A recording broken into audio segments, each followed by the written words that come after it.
Hello, fellow star stuff. Hello, happy Thursday. Happy Thursday. Are we finally going to see the end of Infinity? Something like that, possibly. We're definitely going to see the end of the SARA insanity. We're definitely going to see that today. So, hello. I hope everyone is having an amazing and wonderful day. Hello, welcome on in, Kenneth. Yes, we are back with some more. Let me go over to game screen. Some more Error 17, the out of Infinity. I hope everyone, like Kenneth said, I hope everyone is having a good day so far. Let me friggin' turn this down a little on my end, and then let me go ahead and load into the game.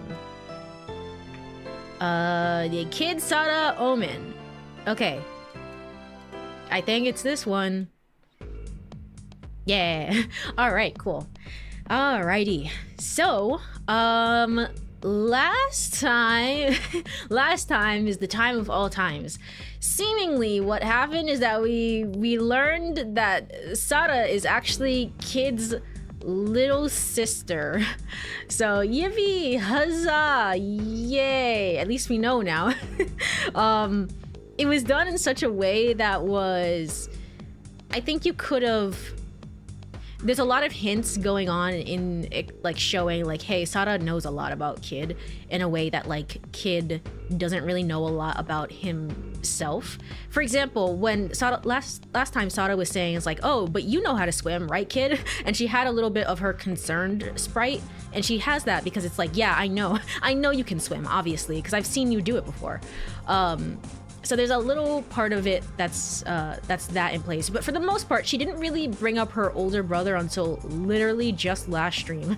So for the most part, you can't necessarily 100% know until that point of just like, oh, okay, so Kid is the older brother. Yes. Right now, it seems like I had like a whole big theory that I was talking about last time, and whatever, it doesn't matter anymore. It doesn't matter anymore because seemingly we're about to leave the facility. Apparently help has arrived, so we're leaving the facility, but for whatever reason, only SARA seems to have gone back, even though, you know, the places were drowning, like it's flooding with water. For some reason, she decided to go back, and I hope it's not for that friggin' pendant, or like, I don't know what her reason for doing that is, but for some reason, she wanted to go back, and so Kid has decided to go back as well and be like, hey, I want to save you, don't worry about it. I think we're on the good end right now. If I had to guess, I think the main choice that really actually mattered was the choice regarding teaching her how to swim or not, because you could have just been like, nah, I don't care, and then just walked away, and I think that would take you on the bad end, to be sure. But I think because we taught her how to swim, maybe one extra choice that we're about to make here, I think that actually really matters, and I think we're on the good end. So, but seemingly we didn't even go back in time, we didn't even loop. So I have a theory regarding that. I think that Tsugumi is actually the secret third protagonist. I think she's the Makoto of this game. She's the one that's going back in time and doing all the loops. Kid and Takeshi, who cares about them? Who cares? Seemingly we're just on this one timeline, and by the end of it, it's just gonna end. We're not gonna do anything like go back in time or anything. It's very, very strange. Maybe she left her jumpy doll. It's exactly that. Oh, also last time they were running up the stairs and it was giving such 999 energy. It was kind of insane. It's okay, even if she's stuck, Kid can use the morphogenetic field to save her in the future. Yeah, exactly. Except instead of Kid, it's gonna be Tsugumi, because Tsugumi is the only one that's capable of anything, I guess.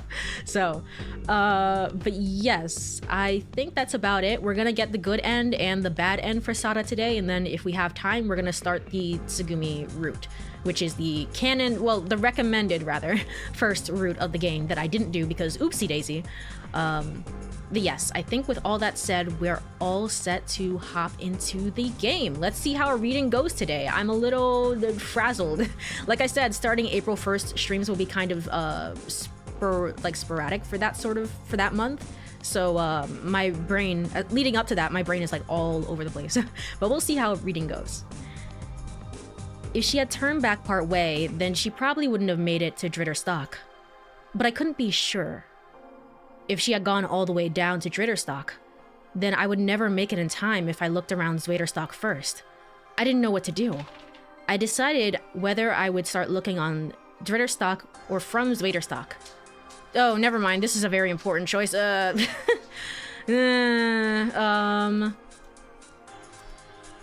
Okay. Oh god, what was the place? Sorry. I have to bring up my sketch here. Dritterstock is the lowest floor, and I'm pretty sure the lowest floor is where the whale, cosmic whale, is. I'm pretty sure. I didn't write it down, but I'm pretty sure that's where it is. So I would say go with Dritterstock, honestly. Hopefully, maybe. Because oopsie daisy, tee-hee, a little tee-hee haha. I decided to start searching from Dritterstock. I figured the water pressure would be higher there and the flooding would be more serious. If she was in Dritterstock, then I'd have to start there to have any hope of finding her. I headed down the stairs to Dritterstock. Reaching the emergency corridor, I arrived at Dritterstock. If SARA was there, where would she be? The conference room or the control room? Or could she have been at one of the attractions? I didn't have much time. Peering down through the emergency hatch, I realized that the flooding had already progressed a lot. It seemed best to check each room from the emergency corridor rather than going all the way down. I wondered if SARA really was on that floor. But having come so far, I knew it was no going back. I ran through the emergency corridor. Oh, I didn't say this as well, but also last time, Coco the ghost, she drew a little thing on one of the stone monuments, and it seemed like it was like a couple of people and then like two twin babies perhaps. I don't know. I don't know why she was drawing that. I don't. Some timey-wimey shenanigans afoot somehow, some way. You drew a map? I had to, because I was like, I don't remember which one is the lowest floor and then the second lowest. I had to draw one. I exited the emergency corridor furthest outside. Opening the emergency hatch to each room, I peeked inside. See, if this was Virtue's Last Reward, we would have like a map that went boop, boop, boop, boop, and we would follow each character as they went through each of the corridors, and it would keep doing that over and over and over again. There's a video of all the different loading screens in Virtue's Last Reward and how it's like over an hour of loading screens. It's kind of crazy. It's kind of ridiculous. But we don't have that, so I had to draw one. Opening the emergency hatch to each room, I peeked inside. If SARA was there, I'd be able to see her body heat. I looked in the conference room and the control room. Oh, also Kid has superpowers. Don't worry about it. But there's no sign of her. The water only continued to rise. The doors beyond the elevator hall didn't open. I frantically ran down the emergency corridor, moving from one attraction to the next. I checked the rest area and then looked down into the Lemurian ruins, but SARA wasn't there. Maybe she wasn't on that floor. The sound of the water and the shaking structure both continued to intensify. If I didn't hurry, I wouldn't make it back to Zwetterstock. I knew I had to hurry to the emergency stairs. I sprinted to the stairs and up to Zwetterstock. I lost a lot of time. I had to hurry. Uh-oh, might have made the wrong choice there. Oopsie daisy. Finally, I arrived back at Zwetterstock. Limu was shaking terribly, and the area below the emergency hatch was already filled with water. It looked like the water was about to flood into the corridor. I plunged into the water. Swimming desperately to the security office, I forgot the pain in my arm and looked inside. SARA wasn't there. I was able to steal a breath using the air at the top of the room. Where could SARA be? I dove into the water again and swam for the infirmary. The infirmary door was open. I looked inside. SARA! SARA's body stood out in the white of the dark water.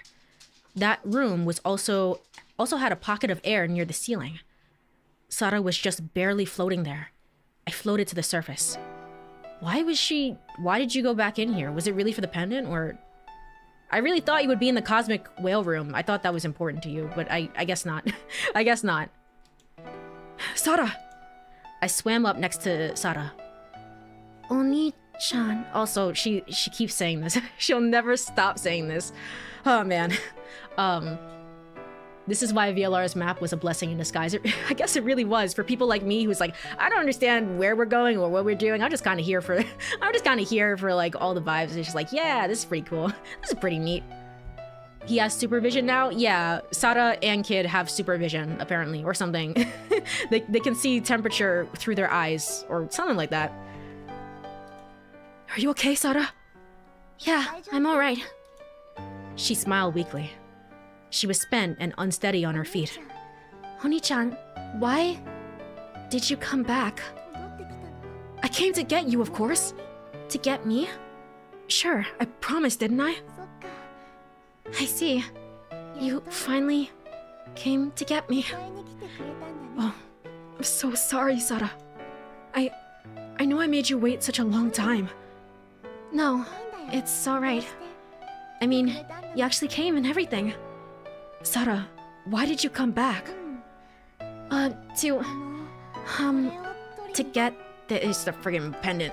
Saying that, SARA took the fragment embedded. Oh, took out the fragment that had been embedded in my finger. Not even the pendant, not even the pendant, but the little tiny piece of glass that apparently was in my hand for years and years and years on end. That Sora, like a professional, she took out of our hand. It was like, ew, that's gotta hurt. And then Kid got really angry about it. It's like, why did you take that out of my hand? It was very important. Okay, so she went back to go get it. I forgot this. You came back for that? Because this is proof of how you looked after me. I felt like if this disappeared, then my connection to you would be gone.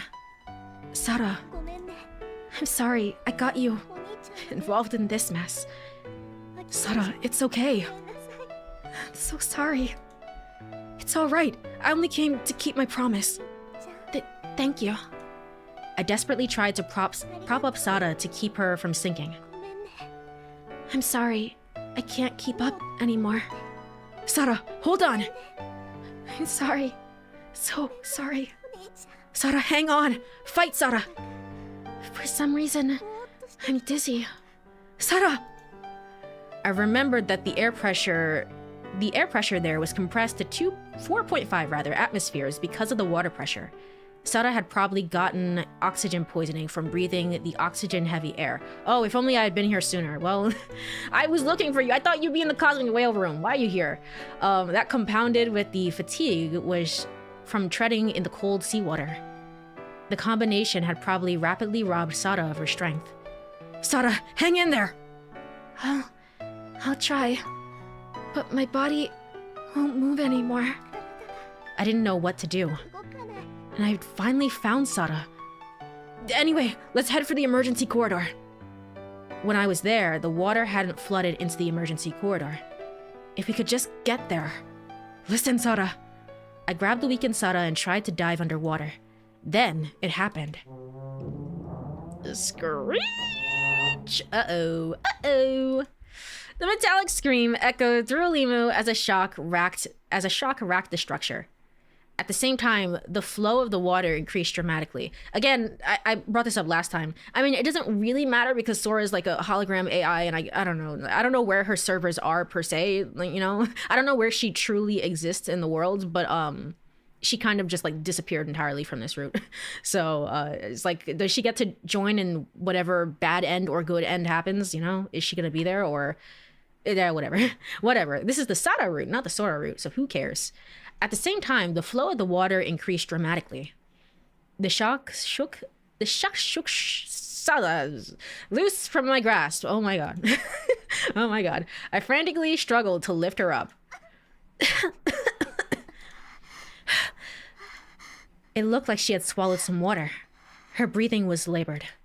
What should I do? What could I do? With a dull groan, Limu tilted, causing the water to ripple. Hang on, SARA. Just hang on. I called to SARA as I desperately floated in the waves on the surface. I'm sorry. So sorry. My body... it won't move.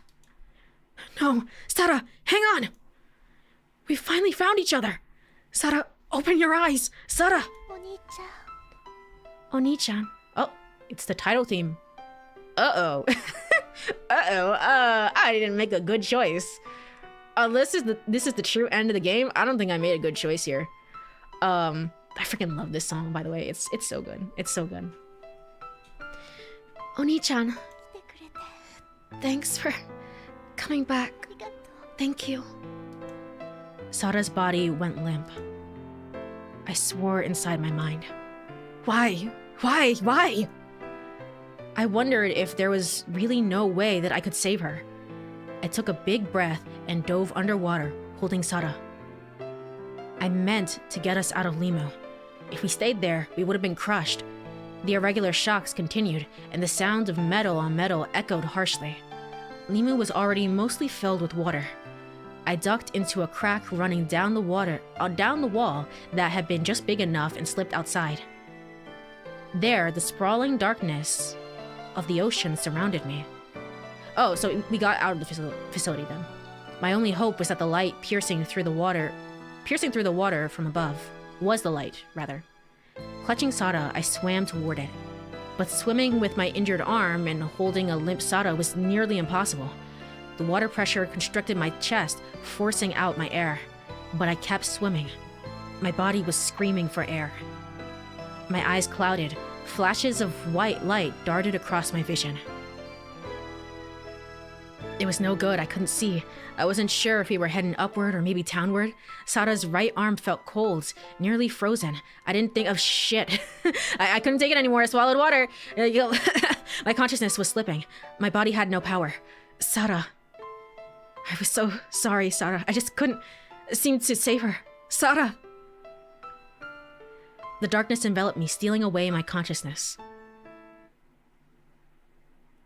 Well, that seems like a good end to me. Life readings 1.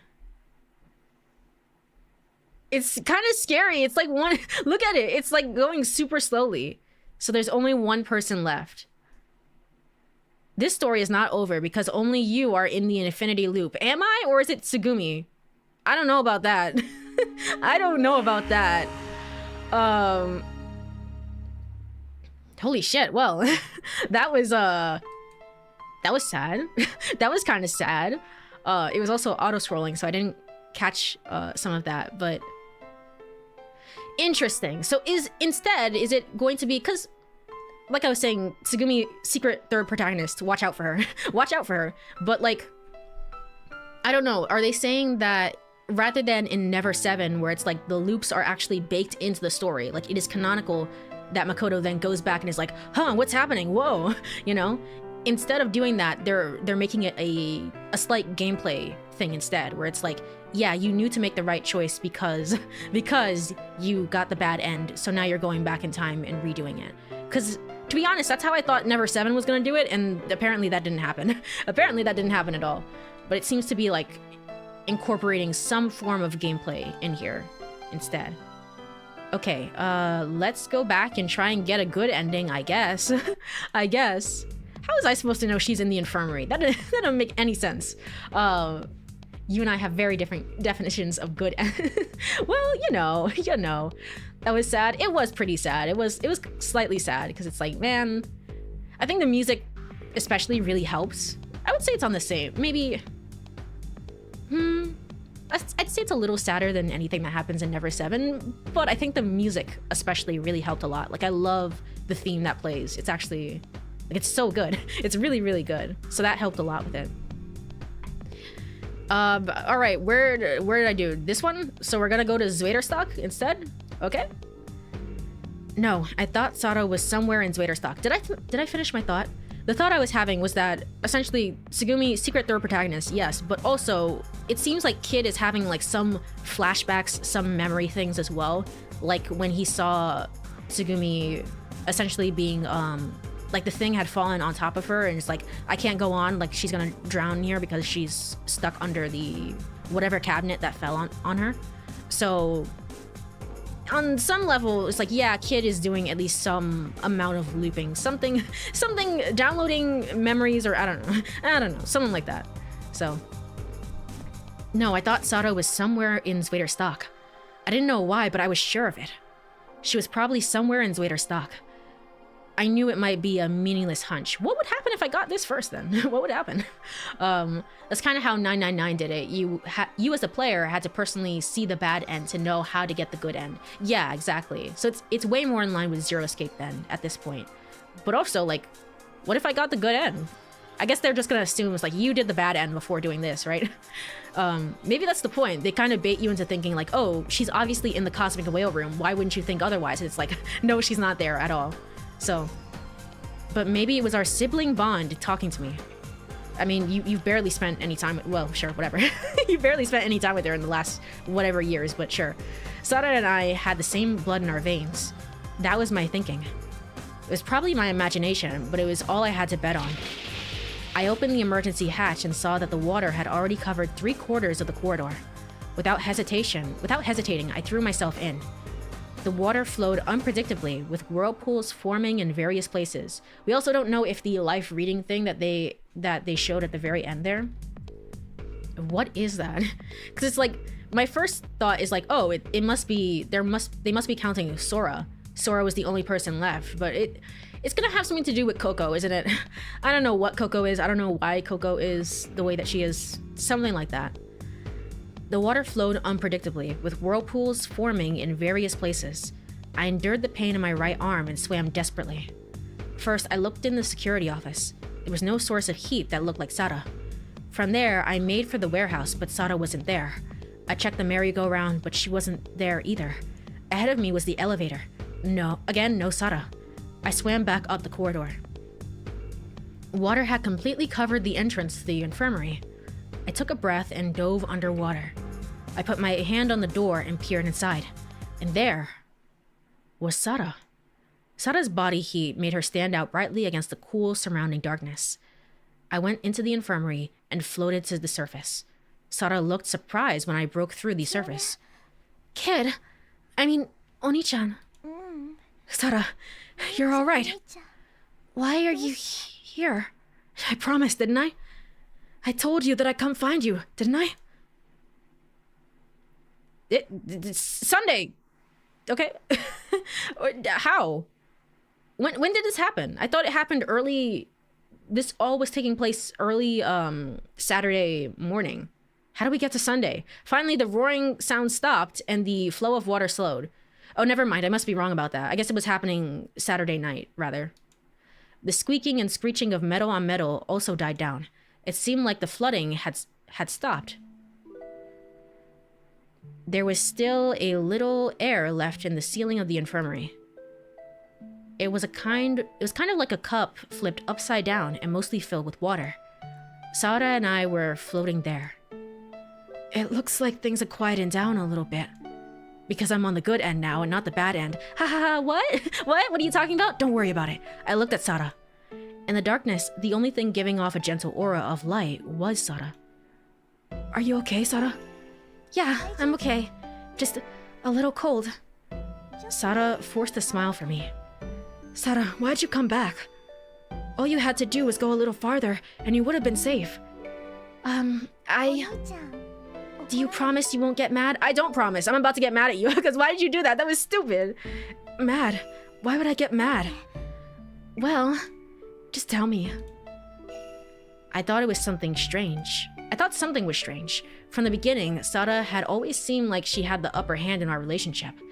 But once we knew that we were brother and sister, it always felt like things had been reversed. SARA was relying on me, like when we were kids.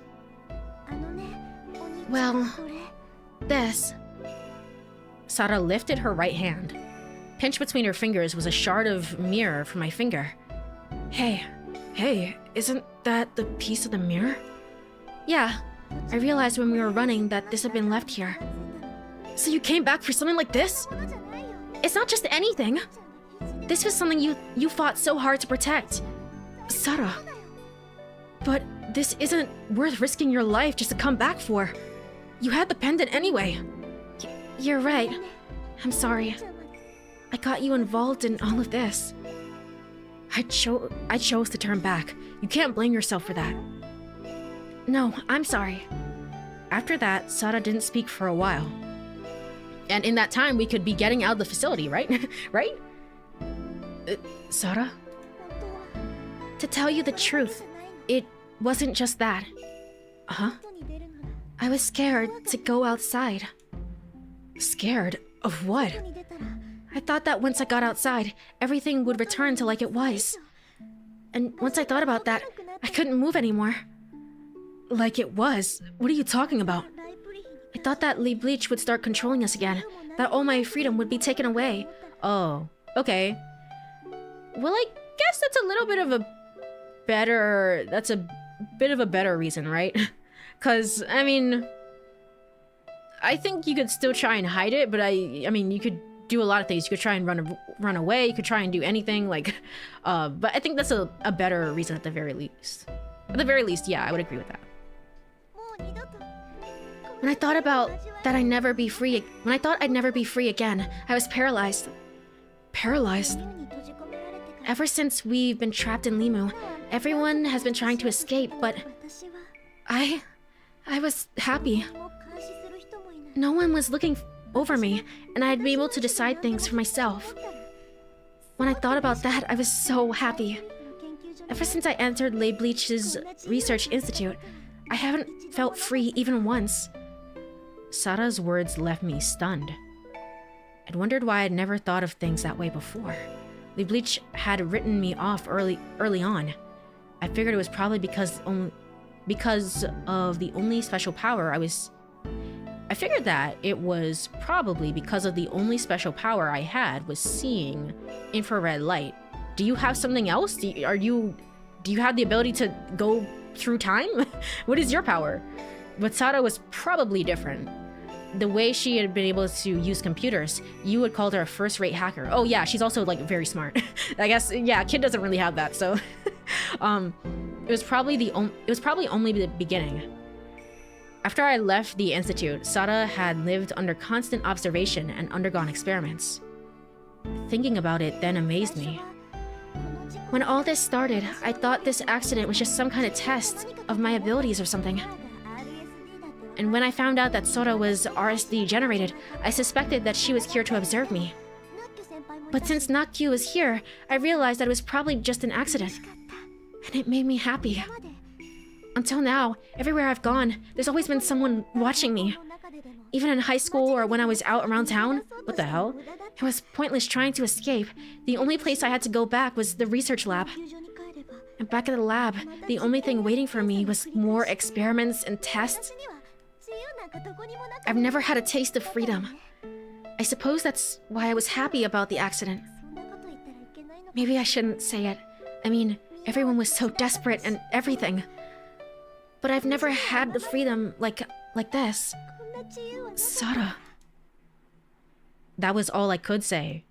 SARA's each and every word made my heart ache. I knew that wasn't SARA's intention. But it felt like every word of hers was a confession to me. Of course, I had been under surveillance as well, but it had been nowhere near as strict. As long as I didn't do anything out of the ordinary, it was like there was no one there. I've been living carefree the entire time, but SARA had been under Leigh Bleach's careful watch the whole time. She was their guinea pig. Why hadn't I gone to help SARA earlier? I promised that I would, but I hadn't. Of course, I had tried, but everything I did was blocked by Leigh Bleach's far-reaching influence.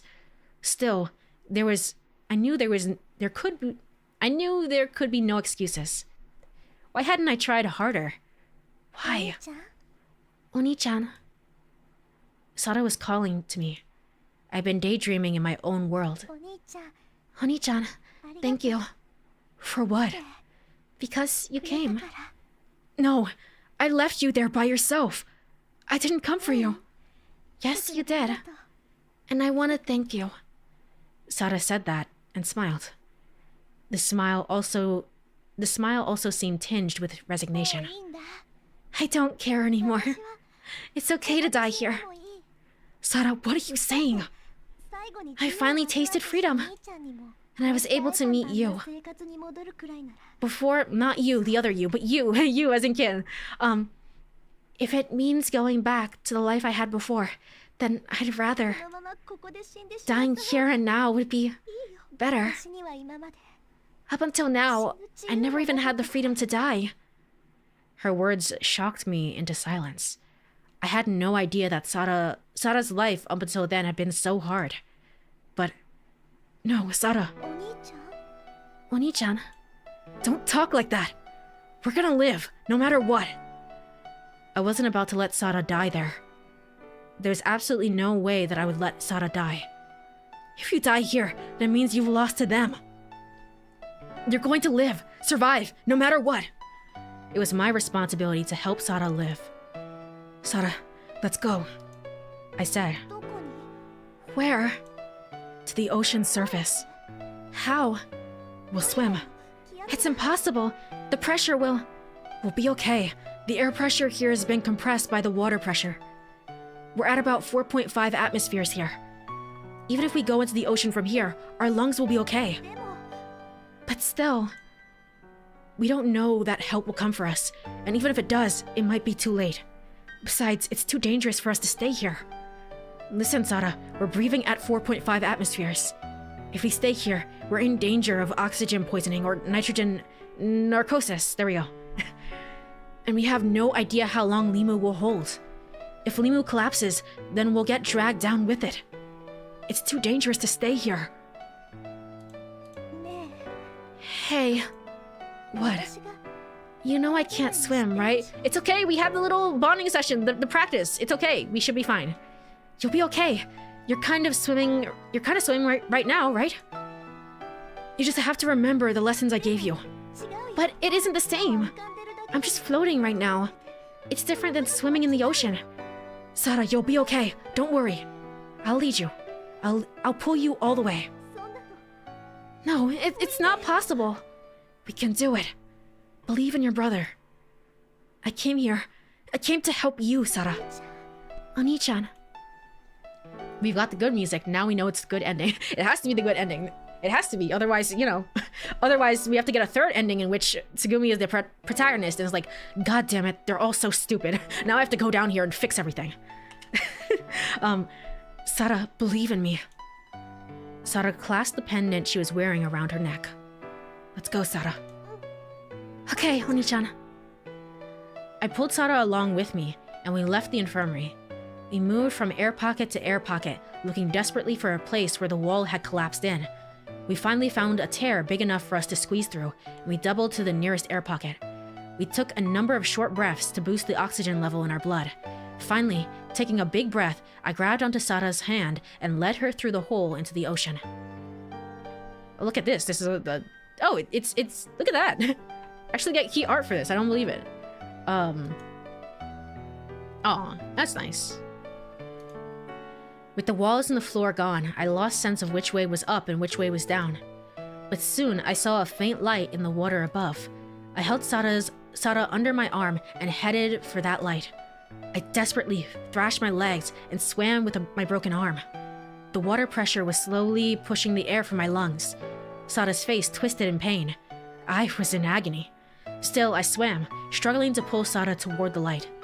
I kept kicking, believing that everything would be okay if I could make it to the source of the light. Even if all the oxygen was squeezed out of my lungs, I was not about to let SARA die there. That thought kept me moving. Gradually, slowly, the light was getting bigger. SARA's arms squeezed me in desperation. Hoping to give SARA courage, I gripped her tighter with my left arm. As if in response, SARA gave me a smile and started trying to swim upward. I matched her movements, swimming desperately. Come, SARA, let's go, toward the light. I was never going to let SARA go again. I was never going to leave my precious sister behind. Never again. SARA.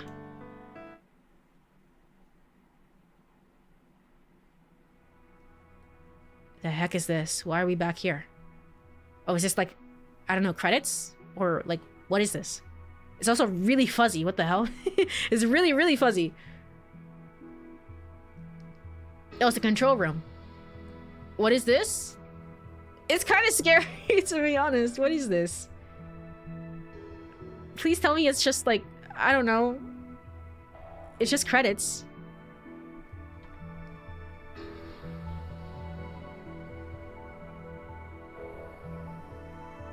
I don't know if we're gonna flash back to Sora. Are we gonna talk to her? Sora and Coco? No, we're just here again. Okay, cool. Okay, life readings 1. There's still one person. Hints at the true end. I think it is. I think it's saying like, hey, there's still one person that's trapped in here that you haven't even accounted for, right? That isn't Sora, I guess. It has nothing to do with Sora. Or maybe, I don't know. Oh, what the hell?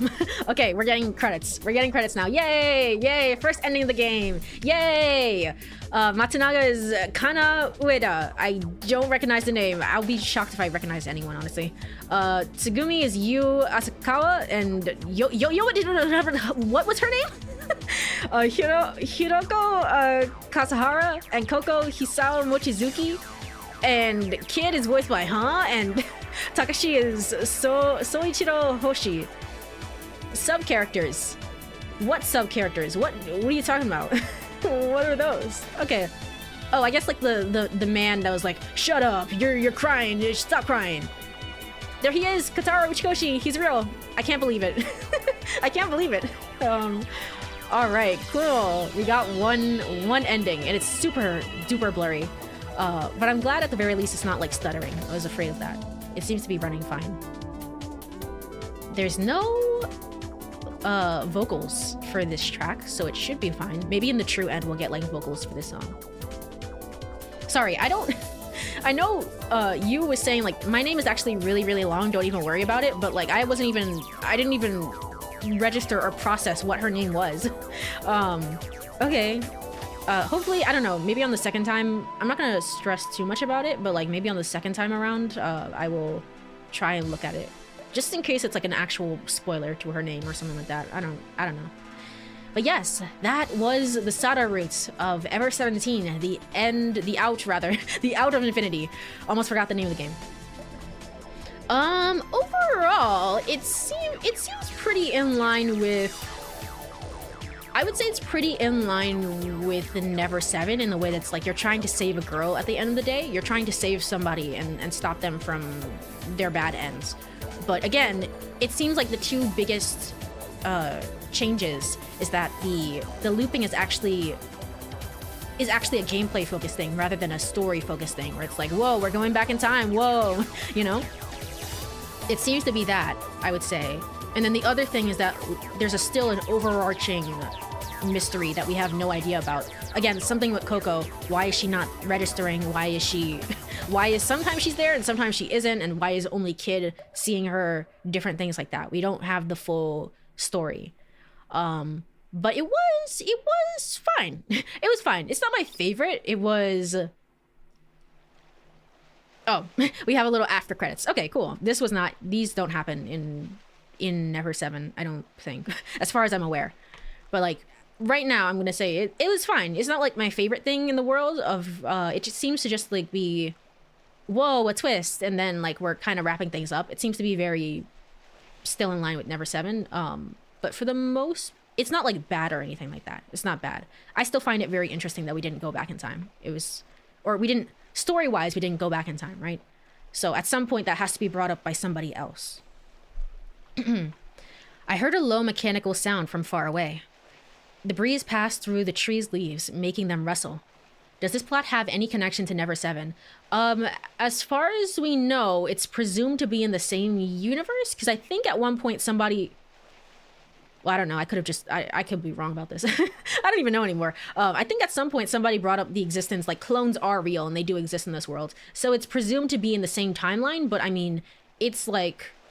It's supposed to be 2017, right? So, I mean, I'm pretty sure Never 7 takes place, like, I don't know, like 2002 to 5, you know, somewhere around there. So it's in the future. It's in the future a little bit. But otherwise, we have no other confirmation. I could be just completely wrong. The breeze passed through the tree's leaves, making them rustle. The same wind gently caressed my cheeks. Wind? Rustling leaves. I opened my eyes slowly. I didn't know where I was for a moment. Had there been such a place in Limo? I looked up. There was no ceiling. Also, the same way that like Kid and Takashi's voice actor was listed, right? And I mean, Kid is obviously the same voice actor, but it says like question mark instead. And in Never 7, with Gosh, friggin' Kurumi and Haruka. There we go. With those two, I think it listed Kurumi's voice actor, but it didn't list Haruka's because of obvious reasons, right? Of obvious reasons. So they didn't want to spoil it, so they didn't list it. So, that's also something to consider. As a person who has never heard of this game, I'm so confused with the connected universe. Right now we're still pretty early on, so it should be fine. Honestly, I'm gonna be so real. I think most of my knowledge is just borrowing from general Uchikoshi games that are like even outside of this series, right? So I mean, last time there was a whole bunch of like go back in time and then do the thing that must be done, and like that base story was pretty simple. There was a couple of other things, but like they didn't really matter in the end. So I don't think it's like you need a prior understanding of Never 7 to understand it. I think it's more so just like Zero Escape, to be honest. To be quite honest with you, there was just a sprawling starry sky. It was not like a fake sky, blah blah blah, like in the cosmic whale room, but a sky that felt broad and infinite. I was on the ground. More precisely, I was on the floating island in Sol Null. Yes, we had swum to it. The nearly 34 meters from Zweiterstock to the surface. Somehow, I climbed into the emergency entrance of Insel Null, holding the unconscious SARA in my arms. I remembered checking to see if SARA was alright. After that, I probably fainted from fatigue and a lack of oxygen. I really want the first person that we see to be Takashi and be like, what the hell? How did you do that? What the fuck? Like, that's crazy, dude. Whoa. I really want to hear him speak. I awoke with a start, looked around, and was relieved to see SARA lying down next to me. Her chest rose and fell faintly. I could hear the regular sound of her breathing. I looked around again. I checked around the edge of Insel Null, which was a lush park. I could see the administration center, hotel, and a tower of light behind the trees. It was still very dark, so it didn't seem like I'd been unconscious for very long. Maybe about an hour or so? I was impressed that we had been able to swim all the way to the surface. I went over it again in my head. Suddenly, the conversation in the control room with Sora, not Sara, but with Sora, came to my mind. Imagine a 15-story building. We haven't seen her in forever, man. Like, she just dipped out of the story. I can't believe it. Or 5 3-story school buildings stacked on top of each other. 5 school buildings stacked. No way, I couldn't swim that. Well, then how about a 10-story building? The depth of Zweiterstock amounts to 34 meters. 34 meters? How had I responded to Sora? I remembered. I had said it was impossible. Sora said I was being rational, but even Sora could be wrong. We were able to swim it, Sora. That reminds me, I wonder what happened to Sora. I wonder what happened to her. Like, was she down there, or was she a part of the ship, or like whatever? Had she suffered the equivalent of death from the blackout? No, Sora was RSD generated. She wasn't human. She couldn't die. Well, is she somewhere else in the worlds, or like fake sky, Genshin reference? Everything is a Genshin reference if you really think about it. I knew that, but I had been with her for such a long time. Sora was, how do I describe it? She was so human. I felt a blunt sense of sadness, as if I lost a close friend. Sara's voice pulled me back to reality. It was not the time to be thinking about such things. Sara? I shook. I feel like I've said this before. I shook Sara's shoulder gently. Yay! Sara opened her eyes slightly. Oni-chan? Her eyes grew wide. Sara hurriedly sat up. Oni-chan, where are we? Sara didn't seem to understand the situation. Sara, this is Insel Null. So we're safe now. We made it. Over 34 meters from Zweiterstock. Are we still alive? Yes, we're both still alive, as far as we know. I don't know, we haven't talked to anyone else. Let's go find Takashi and, I don't know, annoy him or something. We did it! We did it! Yeah, Sara, we did it! We survived! Yeah, thank you, Oni-chan. I told you to trust me. Yeah, you did. Sara smiled. She suddenly put her hand on her chest. She was probably touching the pendant under her shirt, probably making sure it was still there. Looking relieved, she pulled the pendant out and grasped it in her hand. I mean, what would you do if it wasn't there? You still lived. It's okay. Thank you. Thank you. Sara whispered softly. I knew that the pendant was an irreplaceable lucky charm for Sara. Her face suddenly clouded over as she spoke. Hey, Oni-chan. What happened to Nakyu, Takeshi, and the others? I think they're alright. By the time I turned back, they'd climbed fairly high. If they kept going, they should have reached the surface. Really, that's good to hear. Sara looked relieved. Why does she look like she's glowing? I know. If this were, like... I'm pretty sure we're okay. But if this were any other game, I'd be like, she's a hologram right now. Like, why does she look like this, per se? I think she's okay. I think we're okay. I think we're real. I think everything's fine. Hopefully, maybe. We can't stay here forever. We have made it to the surface safely, but Sara didn't look very well. Was she worried about being taken back to Lieblich after all? Hey, Sara. What? Let's just keep running. Let's run away. Run away? This is so Clover. This is so Clover, and the other one, I forget his name. But this is so them.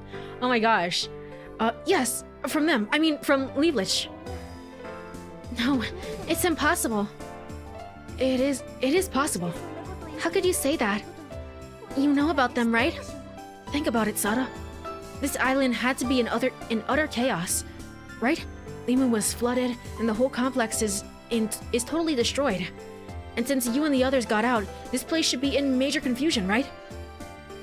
Yeah, I suppose. Oh yeah, the world thinks that we're dead. So now would be as good a time as any to just run away, right? Because they have no other leads, basically.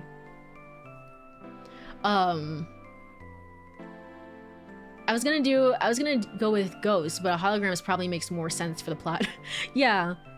I don't think this is a giant dome in which we're all holograms. None of this is real. Nothing is real. Nothing is real anymore. Yeah, I suppose. They'll be telling everyone how we left behind Limu. And for you and the others, it's the truth. If Lieblich has their doubts and tries to look into them, that's as far as they can investigate. Right. So right now, everyone, including Lieblich's people, will be I can't read the German. Will be turning their attention to Limu and looking under the ocean. They might think we're already dead. Yes, that's true.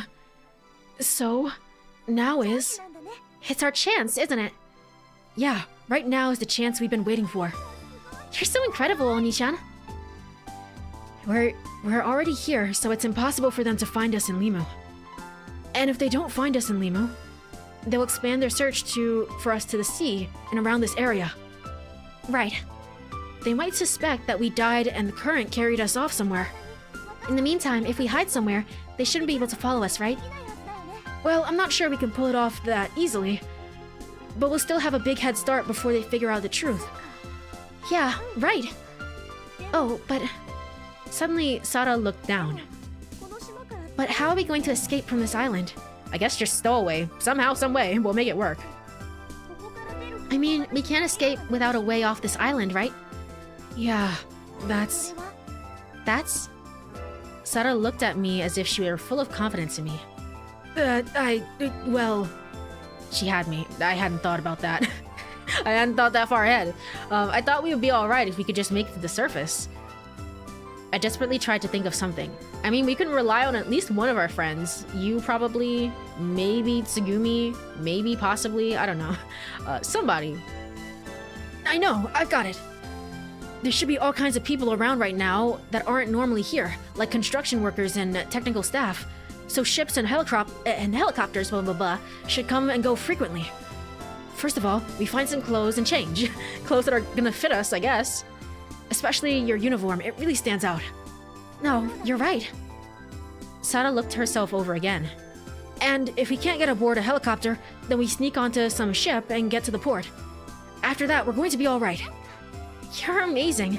You really thought this through. Oh, thanks. SARA smiled innocently. I wanted to protect that smile forever. I thought once more that it would be my mission. Let's go, SARA. I held out my left hand to SARA. And get this one as well. Yay, we did it. SARA reached out to me hesitantly. I held her hand and squeezed it tight. The warmth of her soft hand spread to mine. For an instant, the memory of SARA holding my thumb flashed across my mind. That fragment in my hand, that shard, had helped me retrieve my memory and rediscover the bond between SARA and me. The shard did that? The shard did that. I mean, it was really Sora, to be honest. It was Sora who then found the shard, who then put 2 and 2 together. I mean, it was all Sora, really, you know? She was really important, but okay, whatever. Who cares? Again, who cares? Let's go, SARA.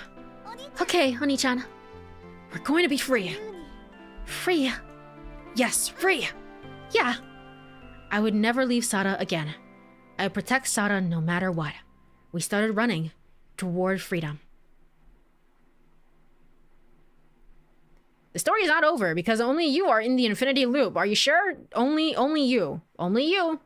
Only you. Unless it's gonna talk to me directly like the player at some point, I think that's a friggin' lie. I genuinely think that's a lie. That can't be correct. Alright. We did it. We did it. Alright, we got the SARA bad ends and the SARA good ends. Again, one thing that this game has going for it is that the setting itself is already, like, baseline way more interesting, right, than the previous game. So in a lot of ways, it feels like the character, like the explanation of SARA being like, I didn't want to go back because Labelage would be following us, you know? Like, I don't know, like it just wouldn't work. It wouldn't make sense. Like, that to me is obviously misguided, but I get it. It's fair. It's a fair evaluation from her end, right?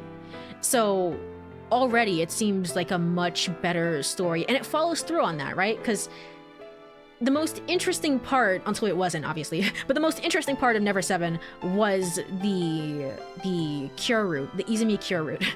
That was the most interesting part by far, and it feels like if the whole game was that, except at the last minute it didn't just bow out and say, haha, just kidding, Lamayo, don't worry about it. Like, it's actually going through with all these different plot points. Like, there is a big pharmaceutical company, secret society that's like experimenting on children for whatever reason, right? So at the very least, those things seem to be following through, and it like makes everything more interesting. It makes the characters more, is potent the right word? Like maybe the character motivations more potent, perhaps, is a better way of putting it. But yeah, overall, it's like, if you were to distill the story down into its base level, it's just kind of like, okay, meh. And to be fair, I don't think I really... I mean, Sada's alright. Sada's alright. She's fine, I guess. Not like my favorite character or anything, but like, she's there, cool. So it's just an okay part of it. But again, the many different moving factors in the background of like, why is Lieblich experimenting on children? You know, how did that happen? What is Sora? Did Sora survive that technically? Like, where is she? Different things like that made it a lot more interesting. So overall, I would say that I liked it. I didn't love it, but I did like it. So obviously they only mean you are in the loop. I want to see, is you aware of the loops too? I don't think so, but she is acting really sus, though. I don't know, everyone's suspicious. Trust no one in this game. That's also an added element of it, right? Also, I now know that anytime I hear this song, I know it's a bad end, unless maybe the true end of the game, in which case it's a true end. I don't know. This song is bad news, essentially. But yes, that was fun. It's about time for the first regular stream, honestly, so let's go ahead and go over to Burb Screen. I can't believe how well that was timed. Yippee, huzzah. All right. So when we come back, I am going to pull out the guide, and we're going to start on the Tsugumi route. Finally, finally, we're going to start her route. I'm very, very interested in like what's going on with her. So I'm looking forward to it. But yes, if you are here, stretch, get some water, all the good stuff. I will be right back in 3 minutes. See you then.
Alrighty, I am back.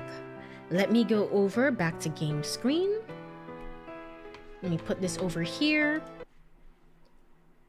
And actually, hold on. Let me show you guys something.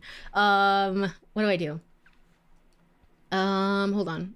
It's a image. And then the image is, oh my god. I don't know how this is gonna load in OBS. Okay, this thing right here. Freaking this thing. Okay, what is this? So as you can see, this is the flowchart. This is the freaking flowchart. I'm sure it's fine once I actually like sit down and go through it, but like what is this?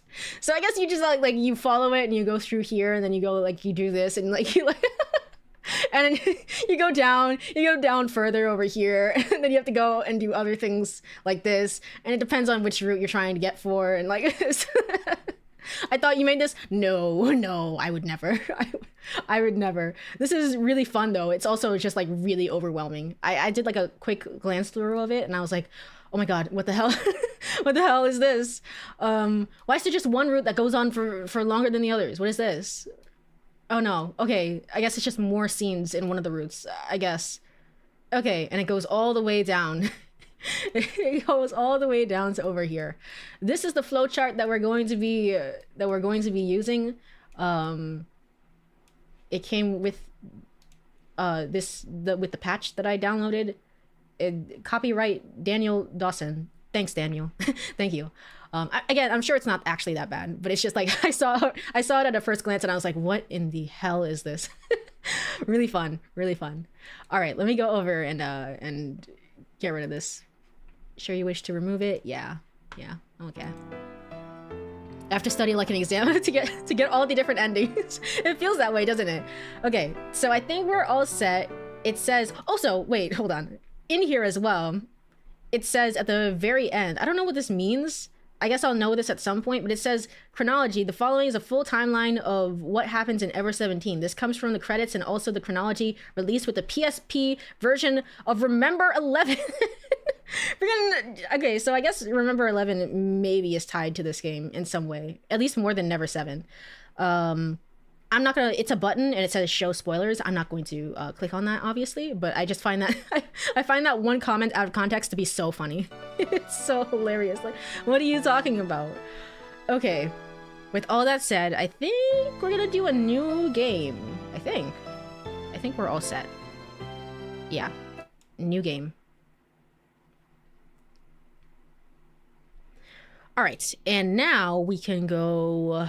I have to find the button of all time. Skip until next choice. I'm pretty sure I have skip unseen dialogue off. I think. Actually, hold on. Return to title really quick. Just in case. I'm a little scared. Let me go check my settings real quick. Just in case, and then we'll start for real. Okay, option. The hell is special? We'll look at that at the end, just in case.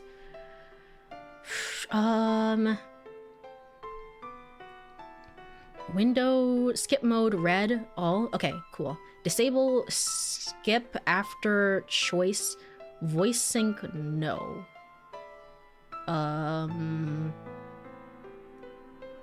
I think this is fine. I think it's fine. I don't know if I want to play around with settings right now. Okay, we're all set. Let's go. He was in the middle of a blue world, but we're not reading that again. Let's go and skip until the next choice. Woo! All right, cool. All right, that was a lot. So again, we're on the Tsugumi route, which we're supposed to start as Takeshi, according to this guide. By the way, apparently the recommended order is Tsugumi, Sora, Yu, SARA. Okay, so the second to last one, and then Coco, I guess. I don't know. We'll figure out what her deal is eventually. Okay, so let's see. Listen to the explanation or listen to the joke. That's for +1 Sora. So it doesn't really matter. We don't really care about Sora this time around. It's fine. Let's go ahead and listen to the joke because we didn't do that last time. Let's listen to this. Yeah, I guess I'll listen to it. Okay, here it goes. Oh god, I haven't done the Coco voice in forever. All right, yeah, Coco, I really miss you. I really did, or something like that. Once there was this guy who was talking to the ghost of his dead grandfather, so he asked him a question. How long is 1,000,000 years to a ghost? He asked. And the ghost answered, 1,000,000 years is like a second to me. Next, the man asked, how much is $1,000,000 to a ghost? And the ghost answered, $1,000,000, it is but 1 small cent to me. When he heard that, the man pretended to smile all nice and then said, well, Gramps, how about giving me 1 of your cents? Laughing, the ghost replied, sure, right away. But can I get you to wait just 1 second?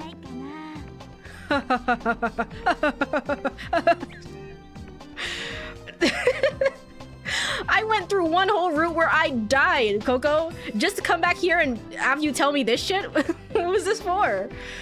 Okay.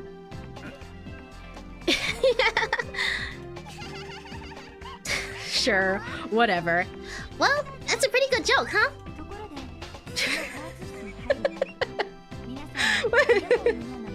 Okay.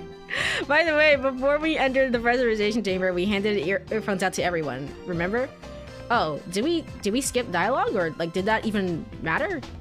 I feel like we've seen this before, right? The earphones everyone's using right now? Okay, yeah, we did see this. Okay, skip until next choice. Never mind. Never mind. That was a very short skip. Coco hadn't been listening to the explanation. Can you tell me that joke one more time? Why? Come on, just do it. Okay, he took out the earphones. You know, that's actually a good joke. It's like, it feels more like a... I don't know if I find it like a funny. It's like clever, but it's not funny. So why did she tell us that? Is that important to your lore? Are you a ghost? Again, very much ghost coded. Okay, maybe that's why. Come on, just do it. What is the Do I have anything on the effects mic? I can't mess around with that right now.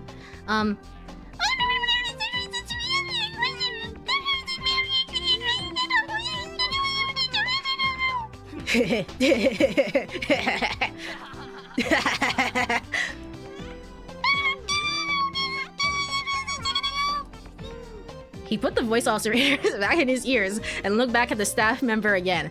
I haven't done this friggin' voice since Kuze.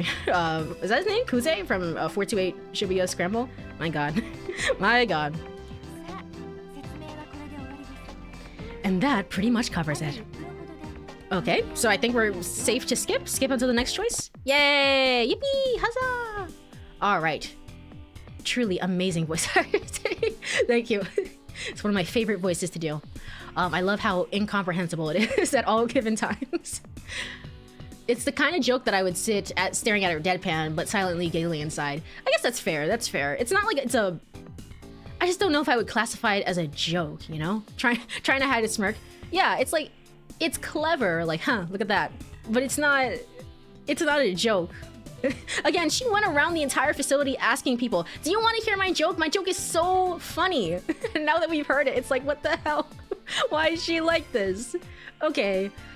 All right, what are we doing? We're apologizing or we're staying silent. Right? Wait, what am I doing? Oh. I think this is following, maybe it's following a different translation, maybe, perhaps? But like the general idea still remains probably, I think. So we did that, and so the next choice is to apologize or to stay silent. And it seems like both of these will get points with Tsugumi, but if we stay silent, it will favor more points, which makes a lot of sense. So let's do forget it. It's nothing. I just took a tumble. Is that so? He couldn't bring himself to say that the Tanuki had floored him with one punch. Apparently she's super strong too, what the heck. The big Tanuki turned its back and ran. It was like, yeah, that's right, that's what I freaking thought. You're not gonna say shit. And then she just left. The Tanuki's silhouette pranced lightly away into the distance. A moment later, it disappeared up the hallway ahead. Oh, I wonder what happened to that Myun. The staff member looked after the Tanuki as she spoke. You're probably thinking I should be getting back to my post, right? Oh well. She looked at him again and smiled, laughing. If you need anything, don't hesitate to call. The staff member disappeared. I see. That wasn't a Tanuki, that was Myun. Okay, I think this is the same. Skip until the next choice. Yup. But this is different. Okay, 12:29 p.m. He had just heard that it was not a Tanuki, but Myun the fox monkey. Oh yeah, right. The fox monkey. The lemur. The lemur. I was like, what the hell is a fox monkey? No, the lemur. Why? I don't know. It must be something maybe about the way that it's said in Japanese, or like maybe it is. I don't know. I don't know the word, like history behind it. It was like, why do we call it fox monkey and not just lemur? Where that information had already disappeared from his mind. I forgot its name. It doesn't matter though. That's the person that hit me and ran away. He didn't want revenge, but he did want to ask it where it had been, why it had done what it did. Okay, so I should be able to skip until the next choice? Yeah, alright. Cool. That's a fox monkey? Is that another name for lemur? I thought it was just lemur. I don't know if it is in Japanese. I don't know. Maybe? But I don't, at least in English, I've never heard somebody call a lemur a fox monkey. That seems like maybe a translation thing to me at the very least, but I don't know words. I don't know words like that, so maybe I'm wrong about that. Apologize. Just who exactly are you? Stay silent. So, my choices here are... Oh, wait. Oh, I think no matter what choice I did last time, it didn't matter. Okay. All right, my apologies. But here... It's a little confusing. It says, who are you? And then I see two choices that's +1 or +2. Tsugumi. It seemed to be pretty easy to go onto the SARA route, so even if we get 1 or 2 choices wrong, I guess it's fine, but, you know, I'd still like to try and understand if I can help it. With that in mind, I think we're supposed to...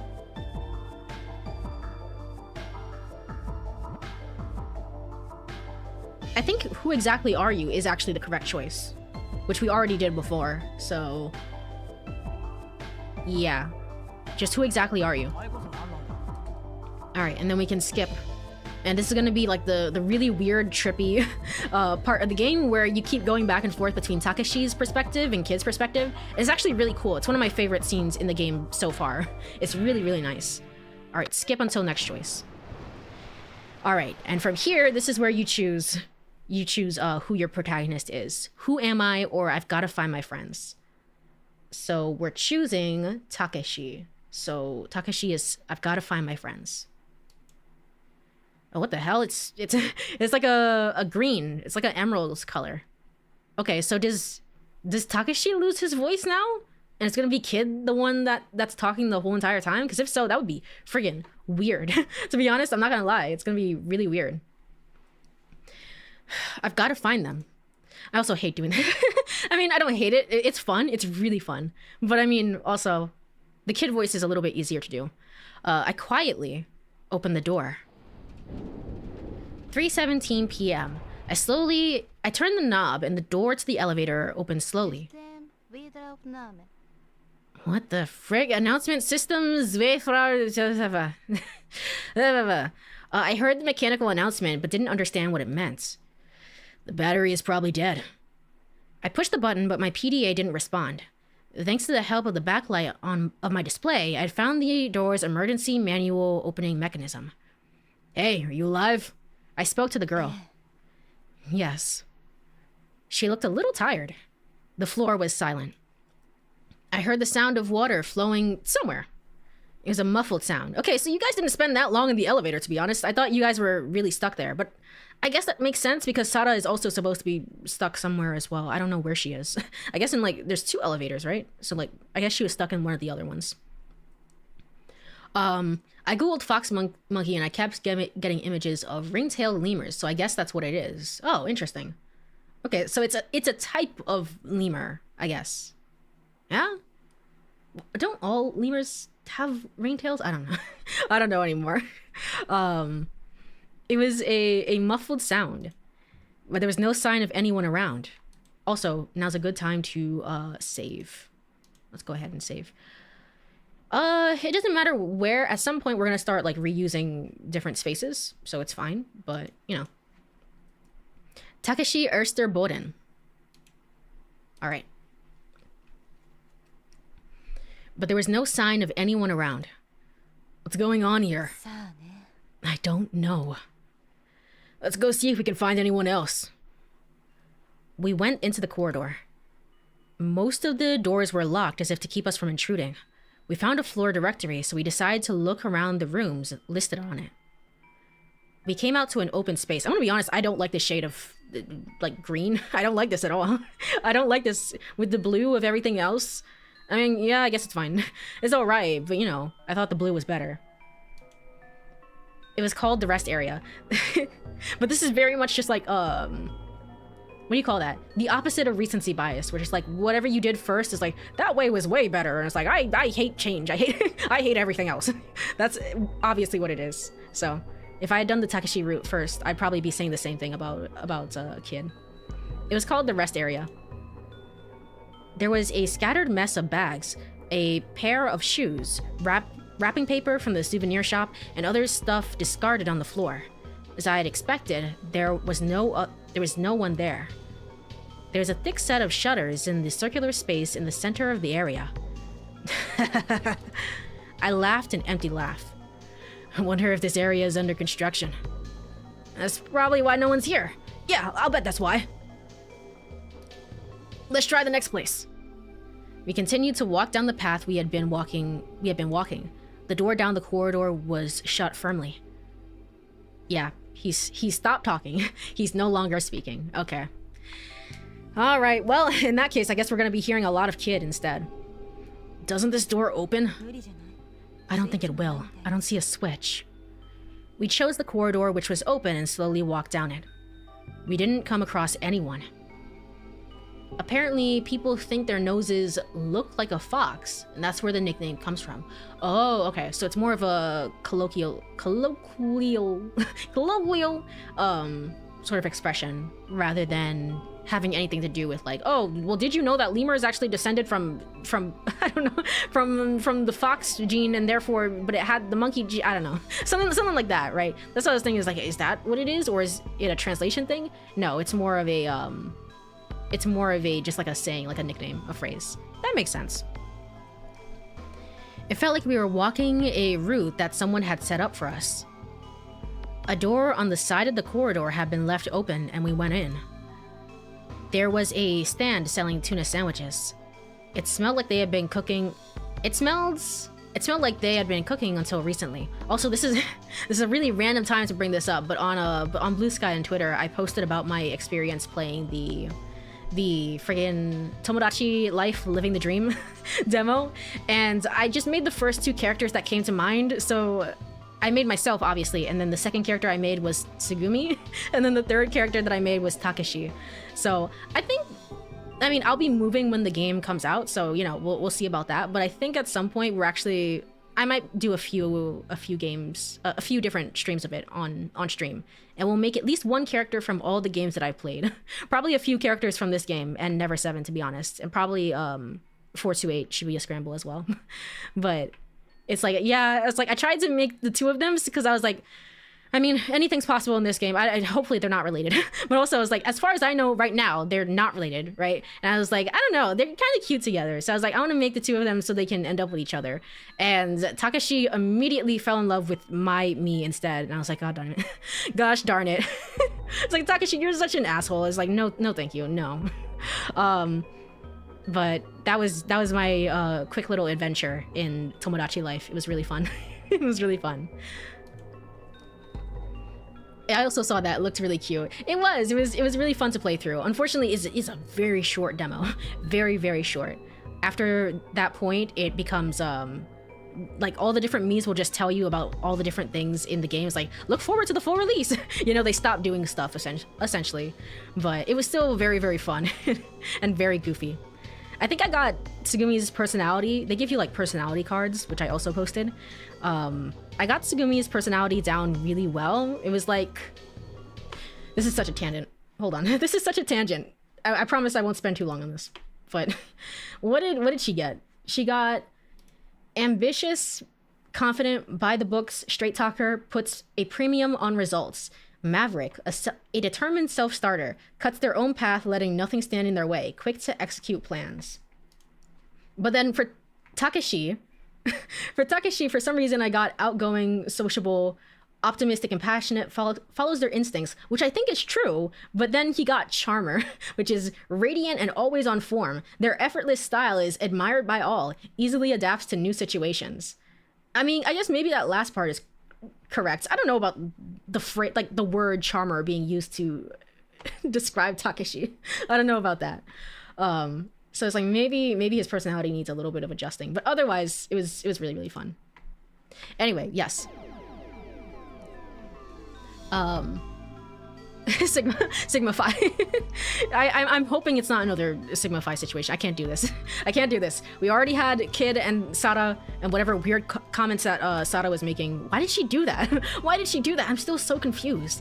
But otherwise, I think they are actually meant to be together. If again, the stick figure thing that Coco was drawing is like there's a bunch of people in a facility and there's 2 children. And I was like, maybe, I don't know, maybe it's Takeshi and Tsugumi and then maybe their children. I don't know, maybe something like that. But I could be completely off.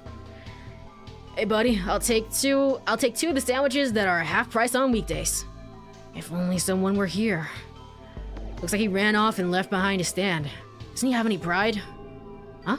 There aren't any other customers here. Business isn't exactly booming, is it? You know what? Maybe I was right to give him Charmer. He really is just kind of taking this in stride. It's like, man, why are you like this? I'm hungry. I wasted too much energy walking around. And my friends took off somewhere without telling me. Don't you think that's rude? Not really. We just met, and I don't particularly care about you. Okay, whatever you say. We returned to the corridor we'd come from, and turned at an intersection, and then looked for the other rooms. Really? Because maybe in this timeline, Tsugumi isn't aware of, like, looping? But on the other timeline with Kid, it seemed like she was very aware. So, like, maybe she genuinely does not give a shit about him right now. That's also fair. Everywhere looked the same. Wonder if there's anyone hiding somewhere. Maybe they're trying to surprise us. What? Why do you think so? Well, it's just kind of a feeling. I had to speak to stay calm. I felt like if I went quiet, I would return to the darkness of before. Are you aware of the scene that happened with you and Kid, where it's like everything's blending together, mwahahaha, and then you jumped into the pool? Are you aware of that? Huh. In the room we went in next, ruins were awaiting us. Lemurian ruins. They were filled with silence. If it wasn't for the paper garbage strewn across the floor, it would have been hard to believe that anyone had been around. Where is everybody? Hey! Give me a break here! Where did everybody go? That's a limit of how far you can take a joke. There's a limit to how far you can take a joke. 3:39 p.m. Why doesn't anyone come out? I sank to the floor. So I guess they didn't hear the announcement. For whatever reason, it can't be heard in the elevator, which is a weird oversight, but okay. I didn't know why, but I was having trouble breathing. Against my will, I started to sweat. What do you think? What happens here? Why haven't we seen anyone? I don't know. There's only one thing for sure. She said that without changing the expression on her face. This is not normal. If this keeps on, we could be in danger. Don't you think so? She stared at me with calm eyes. I thought I heard a low groan from somewhere. I swallowed nervously. I nodded uncomfortably. The next instant, the girl dashed to the other side of the corridor. I quickly stood up and followed her. I was exhausted, but I used every bit of my power to push ahead. We jumped into a small entrance on the side of the corridor. We headed up. We started climbing up the stairs at top speed. Interesting, she didn't say anything about that though. Did she also just have like a memory, kind of like Kid? It's just like, I know where to go now? We ignored our pounding hearts. We simply ran. We ran without looking back. We ran. We reached the top floor and I put my hand on the emergency hatch connected to the floating island. The knob didn't budge. Damn, why won't it open? Gabang. The whole structure rocked. The hatch gave off a squeaking sound and the knob bent unnaturally. This way, the girl screamed. We rushed back to the stairs again. We had no time to go down each step. We jumped down toward the direction of where we could see the corridor. The impact with the ground rattled my knees terribly, but I ignored the pain. I was out of breath. I gasped. Okay, bro, calm down.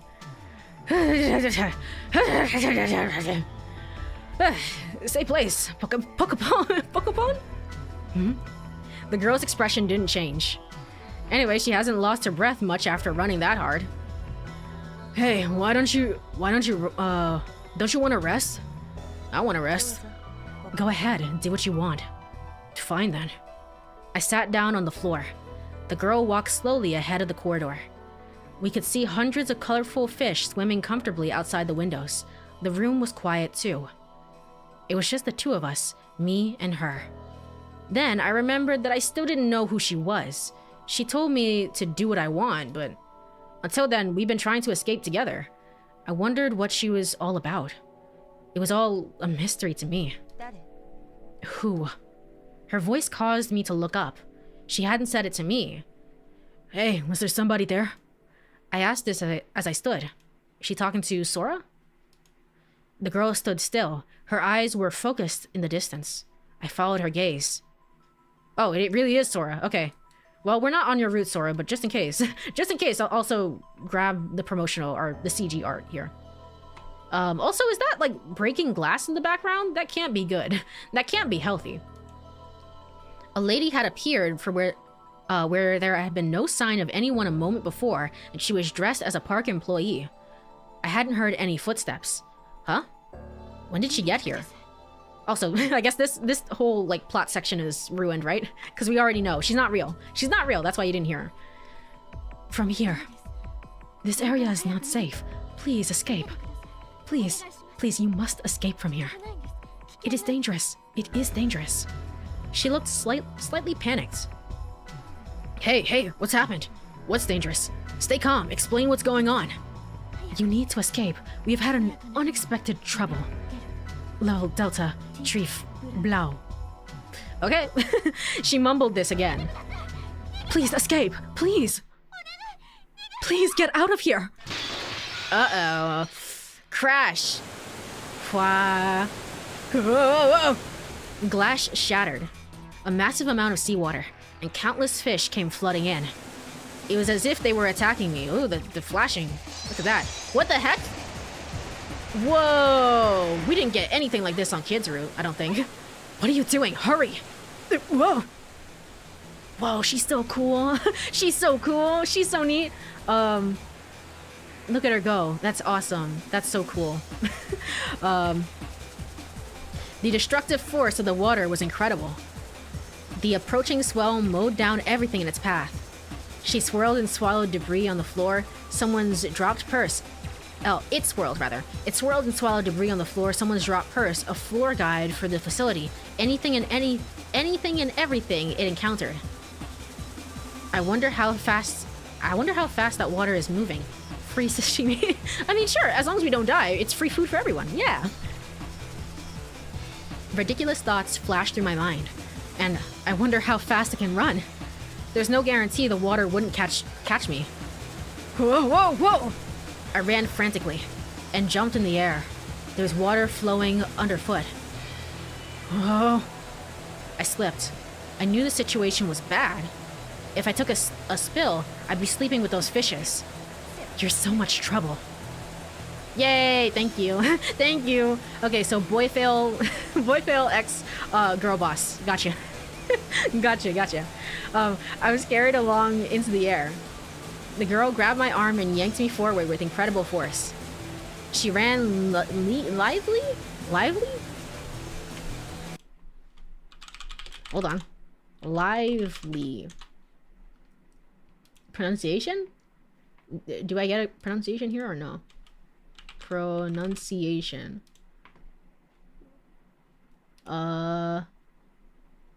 Lively. Oh, that's the wrong one. Hold on. Lively. Lively. That's how she said it. Okay, lively. Lively. Okay. She ran lively like a tiny gazelle. and her speed was like I had just hopped into a car. It almost felt as though she might rip my arm off. Her strength was unbelievable. Over here! Hurry! Hurry! I know. Huh? And even harder to believe was that the park attendant was running ahead of us, leading the way. When did she... It looked like she had just been stuck... She had just been sucked into the swirling waters ahead, but no. Damn. This is no good. It's not functioning. Go back. There's no time. We bounded from the slope into another corridor. Crap, which way we gotta take to get out of here? We all ran without stopping, looking for an exit. It's a dead end. Can we go through here? Yes. I'm going. Hey, this isn't a corridor. Ugh. Oh my gosh. Okay, we got this one, kid. I do remember this.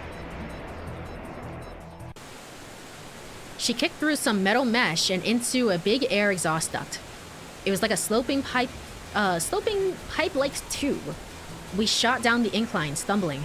It sounded like there was a crazed froth of angry water roaring behind me. No, I was already caught up in it. Everyone was just flushed along. We were spun in circles. I had no idea which way was up and which way was down. And then we were all spit out in a corridor on a lower level. Saved by a hair, the shutter on the duct clanked shut solidly behind us. The flow of water finally stopped. It was solid ground. It was a floor. I was safe. I wasn't in the water. I was alive. I mean, there's still a little bit of water here, isn't there? But it's fine. That was good. Good? Okay, there it goes. 4:13 p.m. There was still fish flopping around in the floor. The water had receded a while earlier. Okay, now free sashimi. Yay, food. This sector is confirmed to be drained of water. However, 30% of the facility is already believed to be submerged or completely flooded. Hey, just wait a second. I thought we were going to escape up. If we go down... Hey, what are we supposed to do now? There's no point in arguing about this. I'm sorry, but... The employee looked extremely sorry and was bowing. It is my responsibility. The choices. That's it. Get me the person in charge. Get me the person in charge. It's not your fault. That's not important right now. Well, this one is obviously the SARA route, but if I had to guess, I'd say that's not important right now would be better for the Tsugumi route. But let's check. Person in charge will get you no points. Not important right now will get you choices with... We'll get you points with Tsugumi and SARA. And then I guess the third one, it's not your fault. That one... Yeah. That one would get you 2 points with SARA. Gotcha. So, as always, we save. And we go, it's not important right now. No, relax. Yeah, let's all relax. I'm glad to be safe, but more important than that right now is, who are you guys? The chick in black ran like something bionic. When the glass broke, that attendant was right next to it, but she took off at warp speed. What's up with that? It's because you weren't paying attention. You were freaking listening to Coco and her joke. Her joke, quote unquote. Her really clever joke. And don't tell me this is the part where this is part of the theme park atmosphere. Neither of them tried to answer. The fish on the floor were still jumping around. I'm really, really sorry. The park employee was bowing so low that her head approached the floor. For some reason, her clothes were completely dry. Okay, I feel like it's more obvious, and we're obviously spending more time with her, but I feel like it's more obvious now at this point that something is going on with SARA. Therefore, you could make some theories about her not being real, right? I would say, generally. It doesn't do us any good to just stand around here. Can you show us the way? Certainly. There is a relatively safe space nearby. I will take you there. Relatively safe? That was about the same as saying everywhere else was dangerous. We turned around and started heading back to the corridor we'd been washed down. I looked at the panel and finally realized that we were in Stock, basement level 2. We went in a nearby attraction. So, are we the only folks here? I do not know. I'm currently investigating. Yeah, right. Investigating what? I thought as we walked. What is it? 3 other people are approaching. What? Wait a minute. Is this where we met you guys? 3 other people? We didn't meet you guys here before. Huh.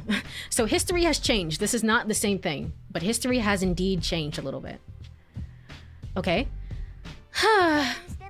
For a while, I wondered if it was going to happen to what was going to happen to us, but it was one of the female employees I'd met once before. I'm glad we survived. Hey, aren't you... The girl finally noticed us. I didn't think there'd be anyone else left here. Yeah, how about you? As good as I look, I suppose. Seems like you had a rough time of it too. Yeah, lucky guess. Relaxing a bit, I returned her smile. There he is! I don't believe it. Wait, what the fi-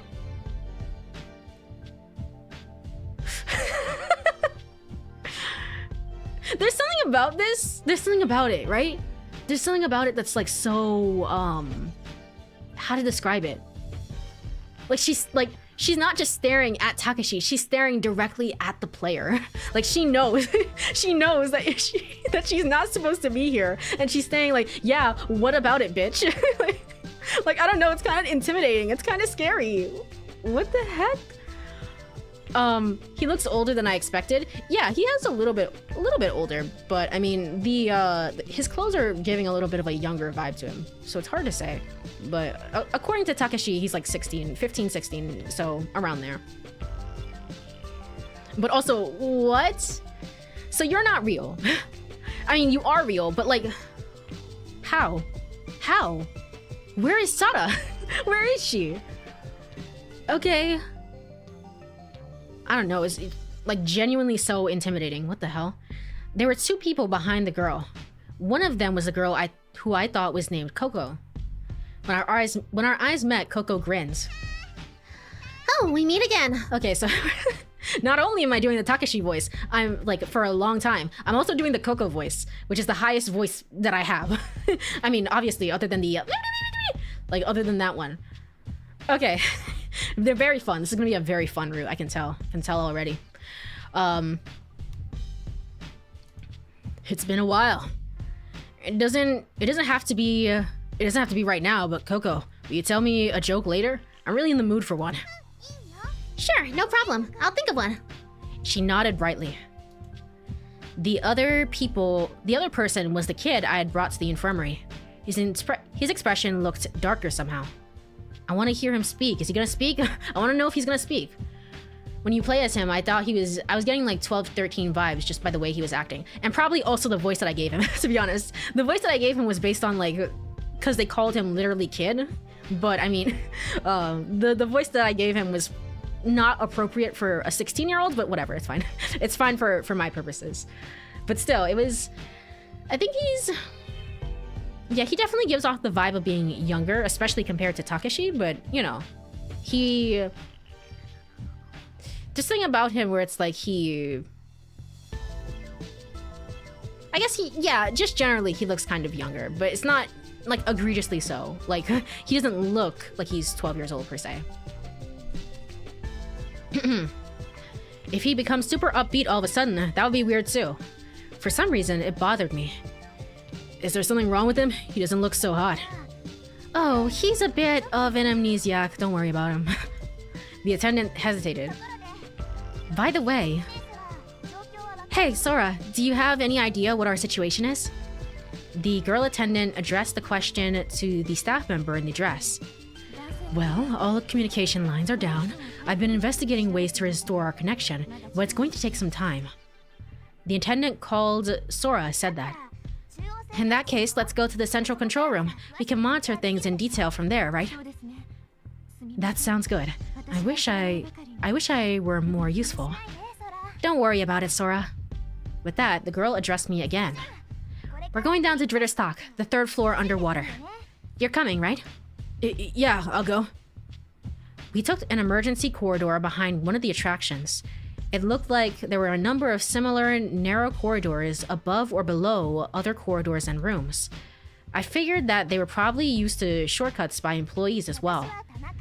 My name is Tanaka. Tanaka Yu. My real name is a lot longer, I know. I know, you are not joking about that, what the hell? But just call me Yu. What's your name? I'm Kuranari Takashi. Kuranari, huh? Nice to meet you, Kuranari. Good to know you, Yu. The whole time, the girl in dark clothes silently watched our exchange. Why? Why? Why is that important to you? Or are you just, like, gleaning information from the conversation? Huh. Let me take a sip of water here as well.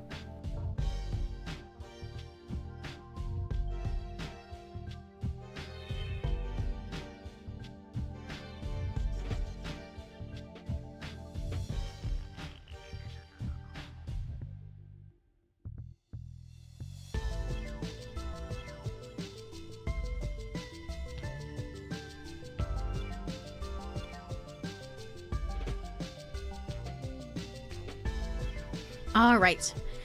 We went down the stairs together. Me, Coco, you, Sora, the kid, and the girl in black. 6 of us total. It's terrifying, man. Especially literally just coming off the SARA route. Genuinely terrifying. I don't like that. We arrived at Stock, the 3rd floor underwater.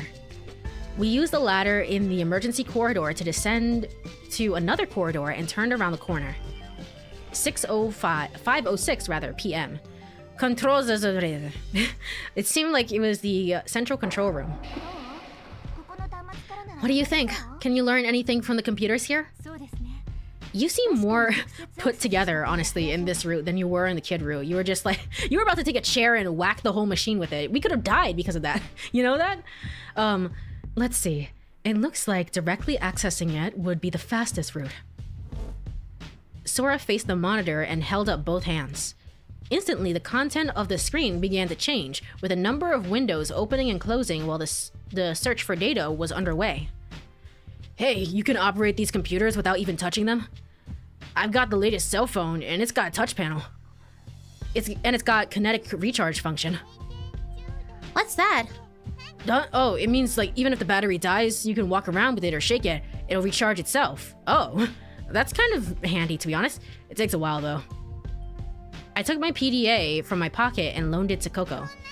Even just calling it PDA is like, is so, you know, it's so kind of dated, but still. Like this?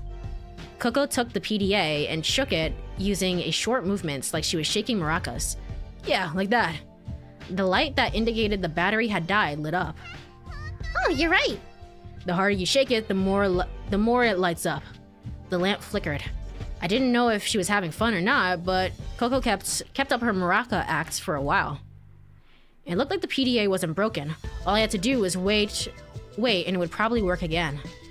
It seemed the professional diving waterproof specifications it had boasted were actually true. What the heck? You have like all the high-tech gear, okay. Sora typed quietly on the keyboard. Huh? She was typing on the keyboard, but it looked like her hands weren't even touching the keyboard. I figured it was my imagination. Okay, so Takashi is just stupid. He's really dumb. He's really, really dumb. Gotcha. It feels like in this route, they're not even... I mean, there's still like maybe a base level of mystery to it, but they're not even really hiding it, to be honest.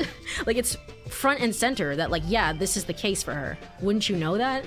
So, that's cool. I wish my phone could do that. It seems like a pretty, like... Honestly, why have we not done that already sort of thing? Where it's like, get people moving and active by, you can charge your phone that way. Of course, it would kind of suck. You would still have to have like the fallback of like, hey, I could charge my phone by having the cord.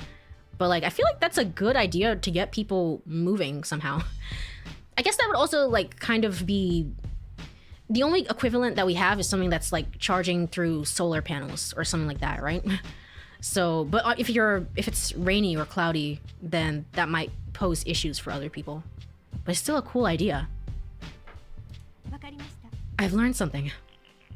Sora said it in a business-like manner. She seemed done with the computer. Everyone looked in her direction. Everyone, please be calm. As she said that, I noticed she looked a little pale. I kind of vaguely remember this, and I don't know if I can skip through this. I imagine not. I imagine not, but I'll try. I'll try. Oh, okay. Okay, so we skipped through it. It actually was old dialogue. So actually, I kind of wished I didn't skip through it, to be honest. I kind of wish I didn't do that. I don't know what she was telling us.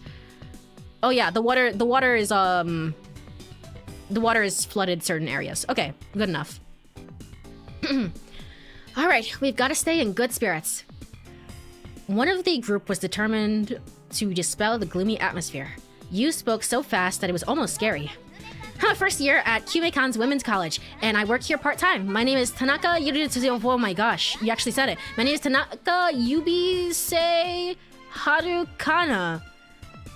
I think you're making this up. I think you're making this up. Why would you have such a long name? It doesn't seem... Actually, I see Haruka in there. I see Haruka in there.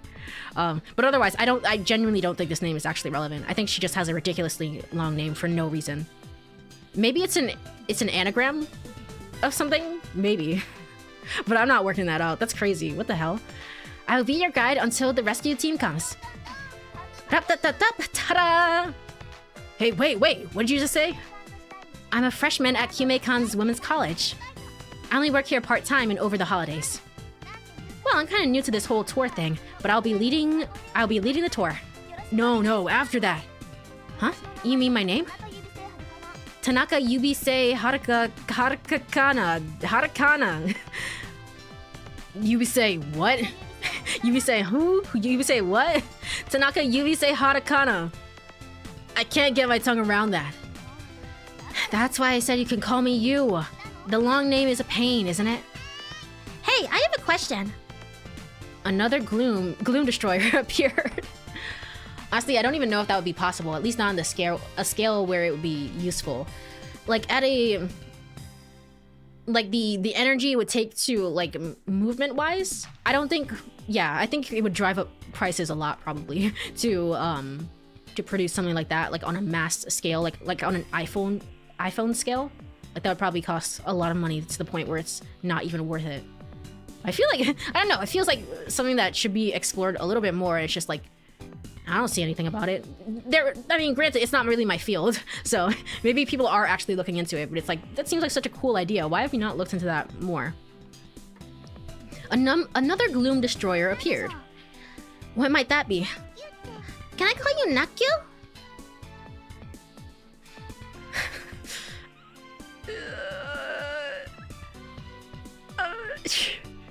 It's genuinely making me uncomfortable.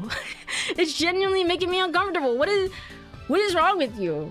It's like she knows, right? She knows that you just did the SARA route, right?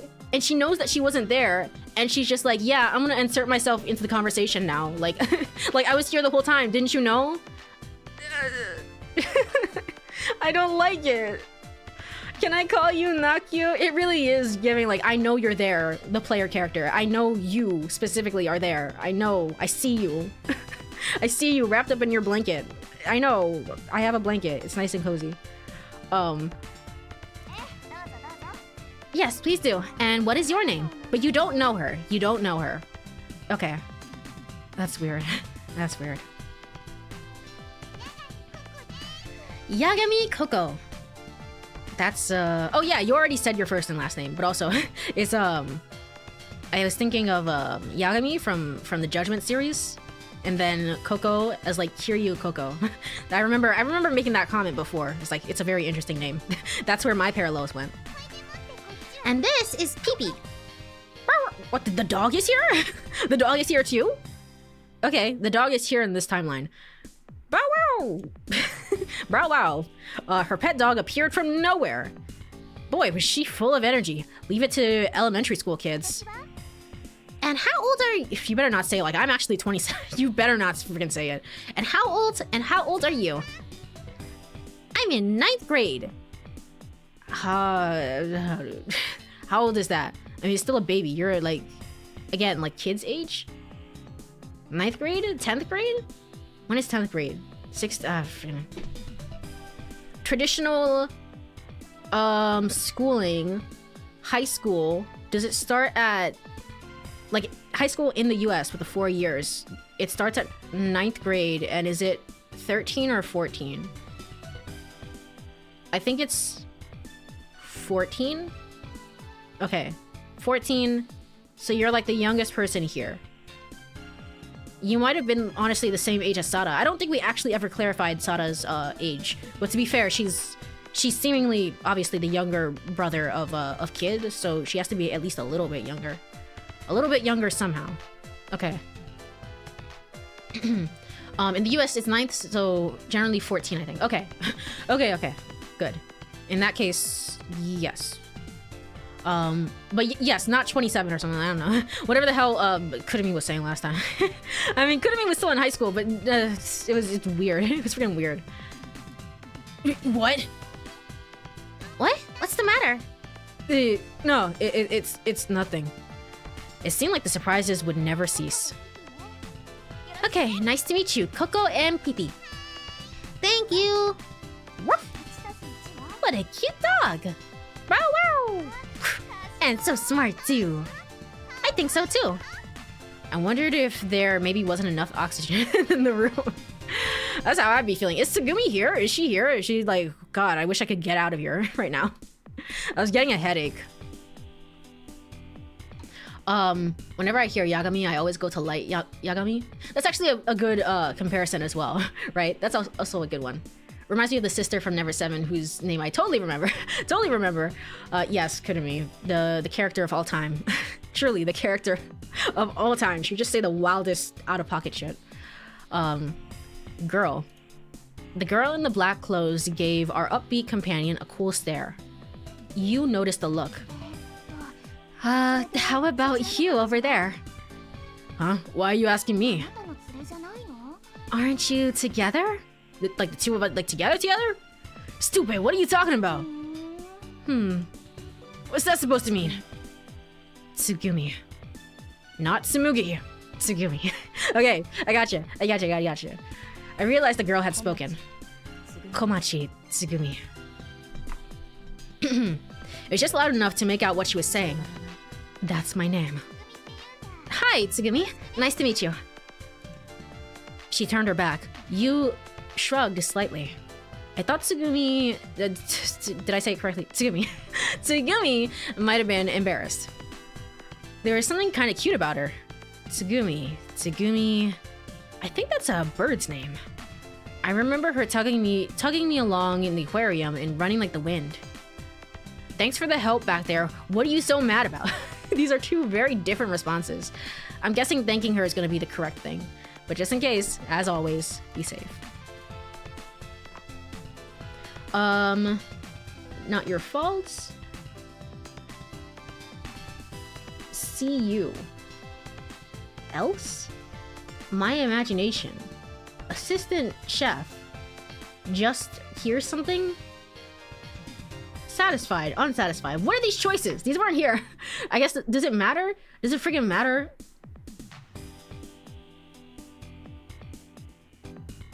Okay, maybe it doesn't matter. I see you, and it's written in red, and like maybe that's something. The flags for and CU are variables that keep their values when starting the game. These are highlighted in red.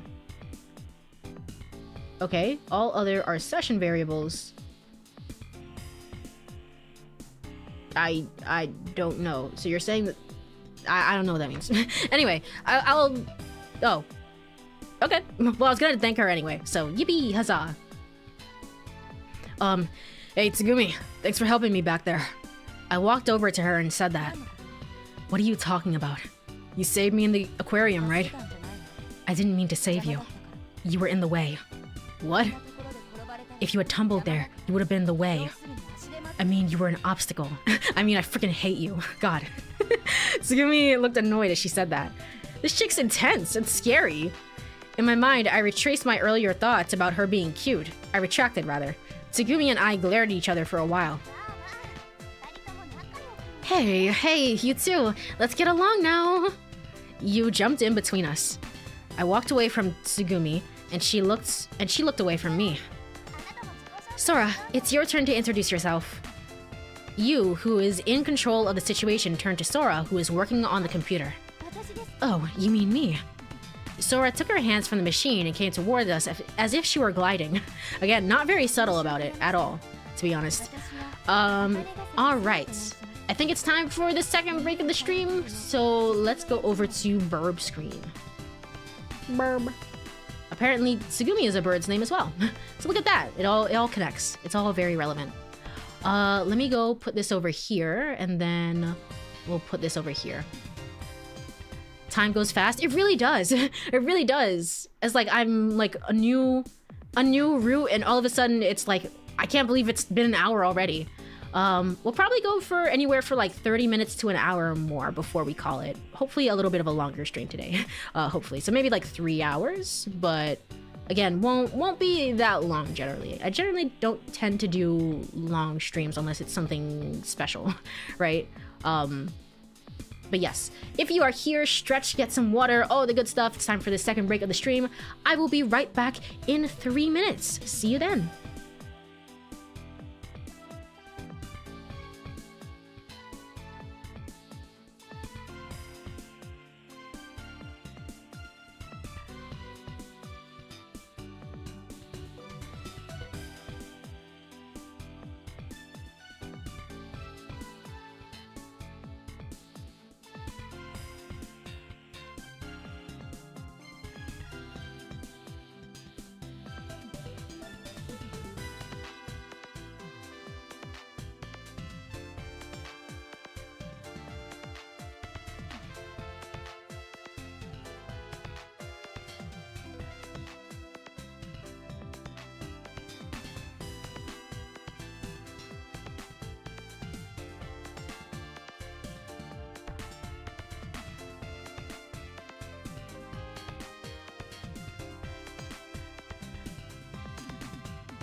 Alrighty, I am back. I also just realized we haven't heard Kid talk at all yet. We haven't heard him speak. When are we gonna hear him speak? Alright, let me go over, let's put this over here, and then let's go back over, actually no, hold on. First go over here, then put this over here, then we go back in here. Alright, and then back to game screen. Alrighty, cool. And continuing. Pardon me for the belated introduction. I am Akanegasaki Sora. Alright.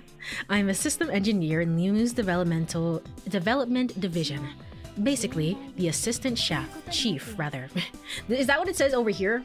Yeah. Sorry, I read it wrong. It says assistant chef. I was like, we're talking about chefs? Why are we doing that? Again, we're also getting choices here, which I'm pretty sure did not happen on the kid route. So, you go ahead and save. And let's see.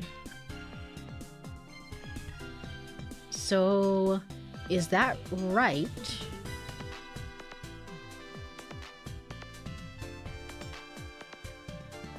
Assistant chief, huh, is +1 for Sora, so something else. Is that right? Just say, is that right? Is that right? But something struck me as strange. Actually, it had been bothering me since before. Basically, the assistant chief.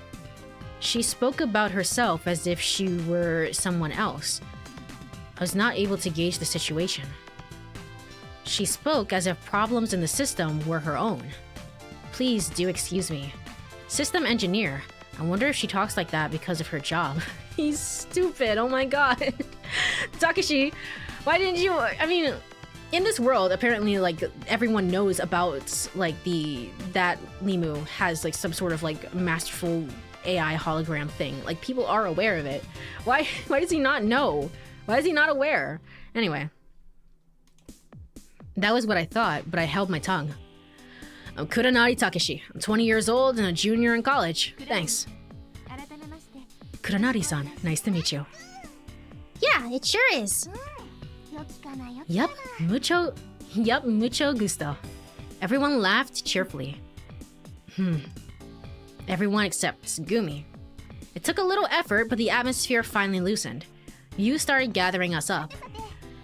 Okay now, everyone. What do you mean, okay now, everyone? There's a child, there's kid. Kid is here, right? Maybe? How does that work? Okay, who cares about him, I guess. Now that we've just started having so much fun, it's time to say goodbye. Huh? Not you, wait a second. We haven't asked somebody's name yet. Coco pointed to the corner of the room. Yeah, okay, he talks, and I think it sounds like the exact same voice. Again, I don't have the frame of reference now because I can't hear him, but I'm pretty sure it's just like a higher pitched, the voice actor doing a higher pitched voice. It's the exact same, literally. Do you mean me? Ruff. We'd completely forgotten him. We didn't think about him at all. He'd been quiet the whole time, trying to stay out of the way, and mostly kept the corner of the room. You looked at the boy, and it looked like her face stiffened a while. So let's ask. What is your name? Bro is just delusional. Hi, I was about to eat a mango, only listening now. I need that chef to cut my mango. Hello, Alex. Welcome on in. There's no chef, unfortunately. It's just me having slight dyslexia. But there is an assistant chief, and maybe she can cut the mango? She can't really interact with the world, actually. She's a hologram, so we'll see about that. We'll see if one of these characters can maybe cut a mango. But yes, I hope you've been doing well. Welcome on in. Coco tilted her head as she asked him the question.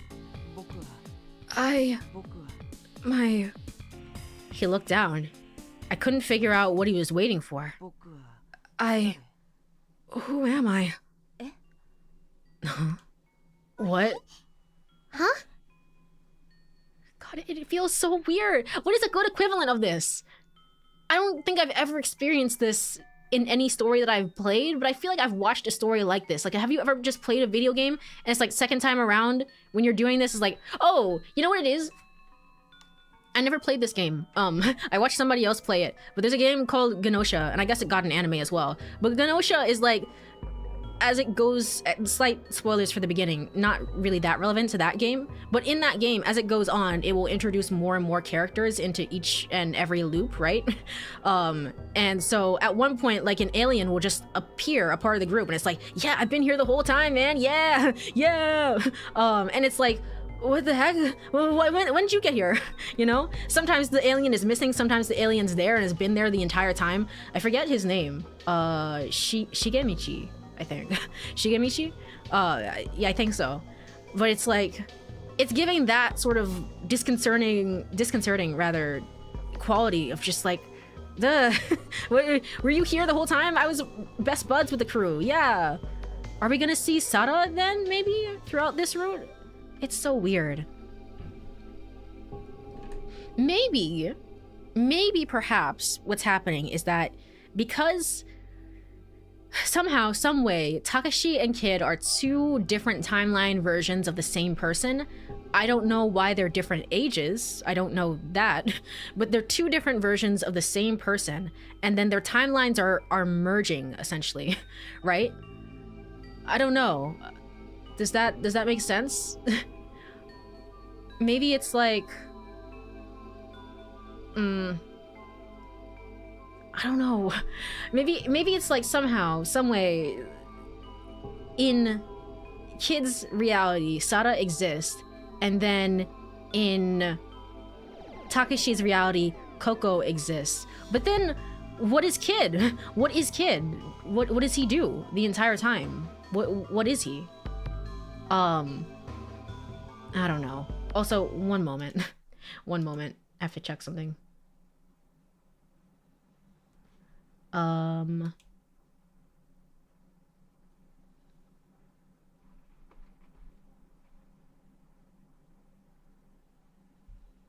right. Sorry about that. It's like for some reason it was like the stream maybe possibly went down on YouTube. I was like, I have to check that to make sure, because that's where the VODs are kept, and otherwise, you know, I don't want things to be lost to time over there. So, but yes, it kind of makes sense, but it kind of doesn't. It kind of does, and it kind of doesn't. I don't really understand it either. But why would that be the case? Like, Kid made a whole deal of like, oh, my sister is the most important person in the world to me, and then like but what if she's not real? What if she doesn't exist? What then? Okay. I can't remember my name. Maybe you've got amnesia. Hey, do you think it's really weird that we sound the exact same? No, I don't. Shut up. Shut up. Memory impairment. Amnesia refers to memories lost for a certain period of time. It is more common with new memories than with old memories. During the period of memory loss, if a person has no memories at all, it is called complete amnesia, but in instances in which some memories can be recalled, it is called partial amnesia. Generally, amnesia results from trauma to the head, epileptic seizures, mental diseases, and disorders that manifest themselves as memory impairments. When a person has trouble recollecting events prior to the impairment, it is known as retrograde amnesia. If new memories cannot be formed after the ones on the onset of the impairment, it is known as anterograde amnesia. I can read. Amnesia is caused by inherent mental factors. Amnesia caused by inherent mental factors is referred to as organic amnesia, while that induced by psychological stress is typically known as psychogenic amnesia, with hysterical amnesia being the most typical example. I feel like I'm back in psychology class again. I don't want to be here. I feel like I'm back in high school. This is an affliction in which the victim is often cannot recall the knowledge relating to his or her family history, such as one's name, history, friends, family. It is often in reaction to incidents too hard to endure, those which incite an unconscious desire to escape, forget, or repress those experiences or events. Symptoms do not manifest in any particular way physically, and a person's brain function remains normal. People found wandering in this state often are taken in or seek help from authorities such as the police. Younger people in their 20s under severe... I love the Akane narrator. Love this. Under severe psychological stress, such as those facing domestic violence, academic problems, marriage issues, or financial difficulties, are the most typical victims. However, this illness cannot be used as a cover for criminal activities, and it can be difficult to detect the difference. This is especially seen in individuals that demonstrate personalities or pathological tendencies to lie. Don't bring up pathological lying. Don't do it. After everything in Never 7, don't friggin' do it. Do not talk to me about Courie syndrome or whatever the hell. Don't talk to me about it. Normally, in a few days or months, or with the help of hypnosis or shock therapy, the memories should return. Complete amnesia can be spurred by retrograde life amnesia. Memories are usually restored gradually, beginning with older ones, and treatment methods include psychiatric care and hypnosis, both narcotic and naturally induced. I retained like 2% of that. Basically the percentage of it that I already knew about. Which was most of it, I mean, but also, what was that thing at the end? It's funny they explain amnesia like this, like it's some mysterious thing that no one's heard of. I don't know if it's like... I mean, it's more scientific than most stories will go into, right? So I guess that's nice for people that really want to know. But also, yeah, I agree with you. It's weird that they kind of explain amnesia like this. It's like, it's probably a common plot device in a lot of visual novels around this time, to be honest, or even earlier. Amnesia. That's right, he can't remember anything. Did you suffer a concussion? You might have bumped your head severely somewhere. Yeah, you could have taken a tumble, like when we were trying to escape. Tsugumi let loose a nasty snort when I said tumble. I don't know. I don't remember anything. Hey, where is this? We are in Limo, a marine theme park. Les Mieux? The kid glanced at Coco. He tilted his head. Coco was playing rock, paper, scissors with the dog, Pee-Pee. Okay. Is it Pippi? Maybe it's Pippi. Maybe I say Pee-Pee or Pippi. I don't know. We moved to a room with a kiosk. Thankfully, at least the electronic drink dispenser was working. Each person poured the drink they wanted into a paper cup. Again, I mean, Sora's doing it too. And I mean, Sora was kind of suspicious. Like, she's, you know, she's kind of a little bit suspicious maybe, but it's just the way that Coco does it. It's just like, it's freaking me out, man. For now, let's make a toast and a prayer to everyone's safety. Cheers! Okay then, cheers. Cheers. I don't care. I don't care. I'm too cool for this. The string of events leading to the sudden toast went something like that. Like, hey kid, don't you know anything about before? Not even something personal about yourself? What about your sister? Do you know that? Do you know her? What do I know? Oh, I know, I'm kind of thirsty. And that was how it started. But reason aside, we needed a breather, so the timing was good.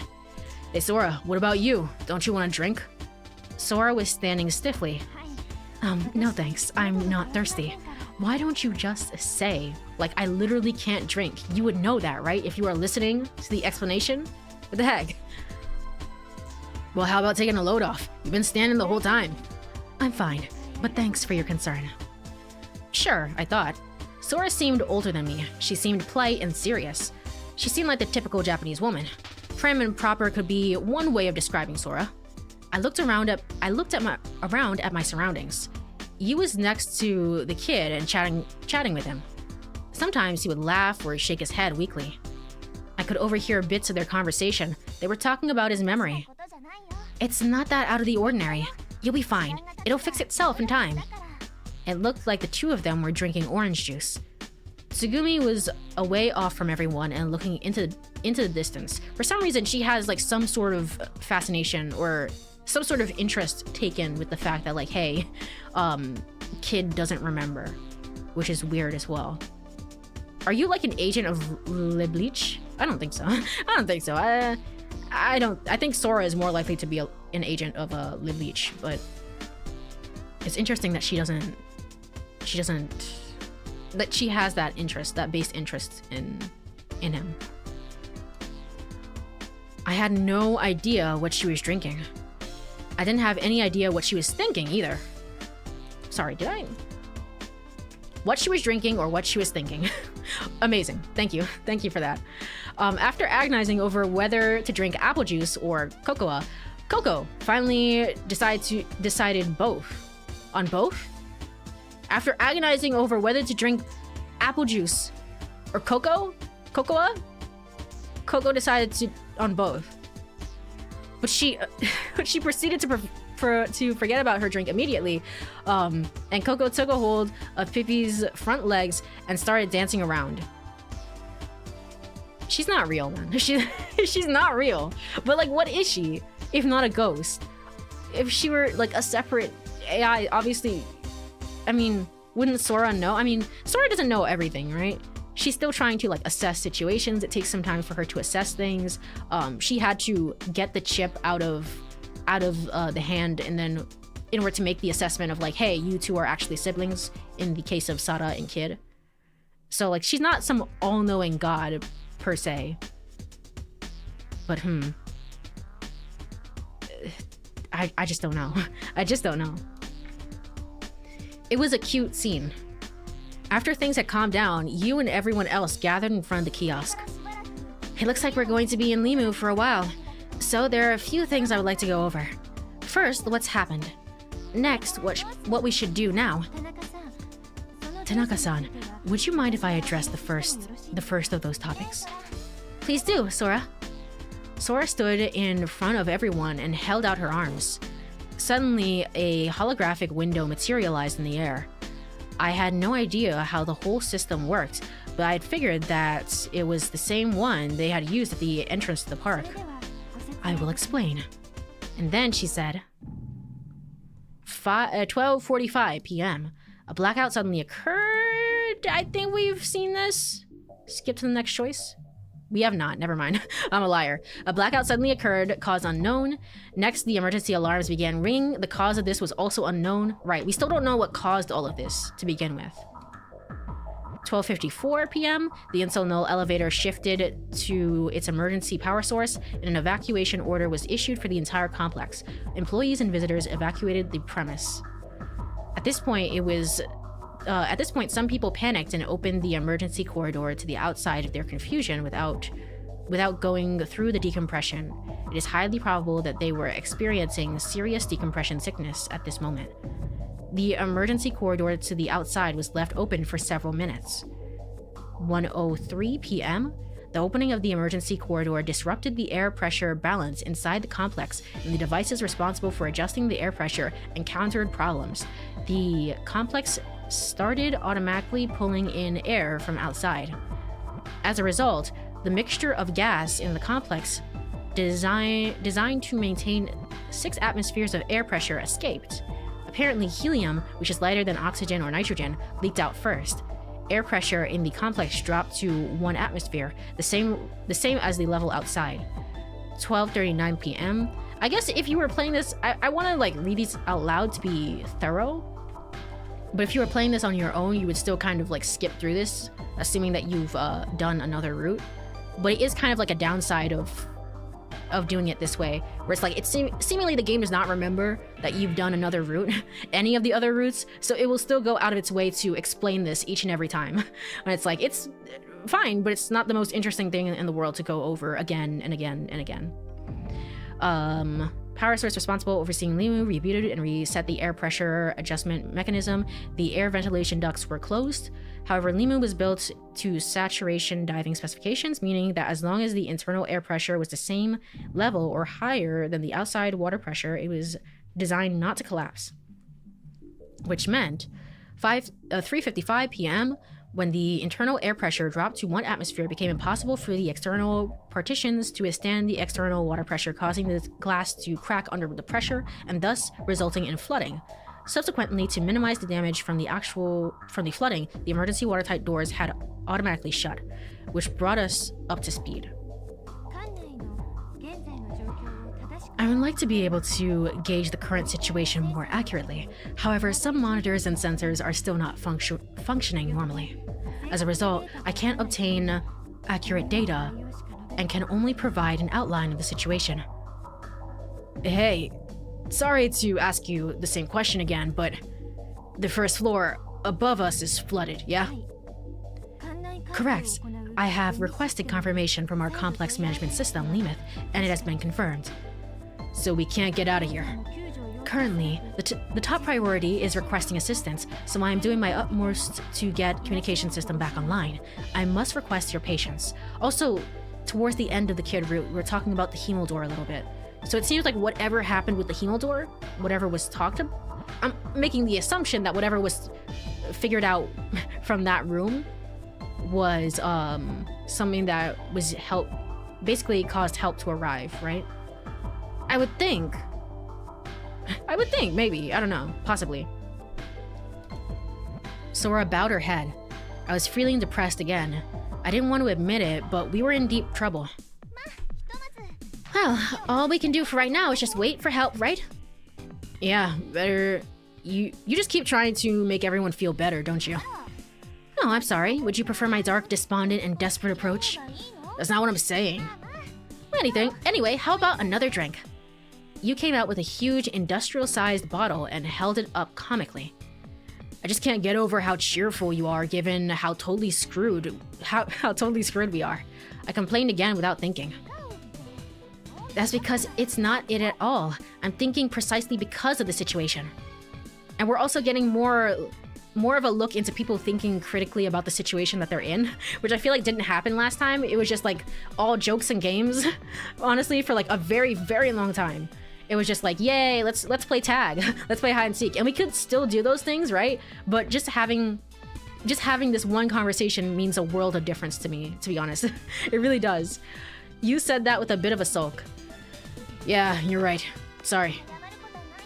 Well, there's no need to apologize. Here you go. Gulp, gulp, gulp. She filled my cup to the brim with juice. Hey. But most of it was just bubbles. This is good, isn't it? Thanks for the juice. Anytime, it's on the house. You shouldered the massive bottle and took it back to the inside of the shop. Carrying it, she teetered like a penguin, which was funny because it really didn't suit her. Geez, she's a funny one. I laughed without thinking. Tsugumi was leaning against the shop wall and staring after you. Her face was expressionless. Why does she keep staring at her? Why you have beef with her? I wondered what she was thinking. I had no idea. Even if we're going to wait for help, we can't just sit on our butts and do nothing, right? I casually tried to strike up a conversation with Tsugumi. You act like you're all serious, but there's really nothing going on that head of yours, is there? I mean, yeah. Yeah, you're right about that. What? That's not true. I'm always thinking. Yeah, I was just thinking of a way to get us, to keep us from getting bored. I rattled off the first thing that jumped to my mind. Sure, whatever. Tsugumi gave me an annoyed look. She seemed exasperated.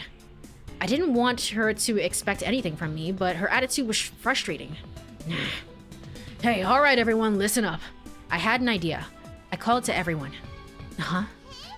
What? What's the matter, Kuronari-san? What happened? Huh? Everyone gathered around. We're not gonna accomplish anything just by spending time like this, right? So I just thought, why don't we all split up and look around the complex?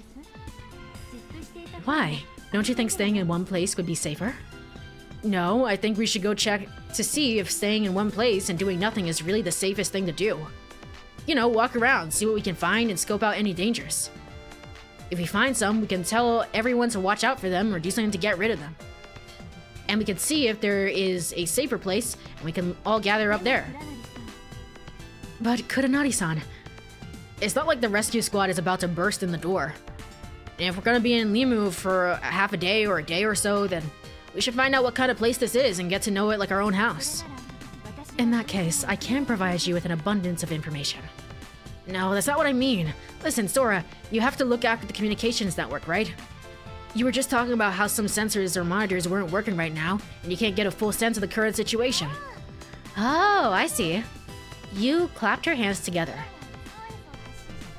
I really like, I don't know, like it's kind of concerning, but I really like a kid's like side profile face for here where he's looking at somebody else and just being like, what the heck? What are we gonna do? We're all gonna die.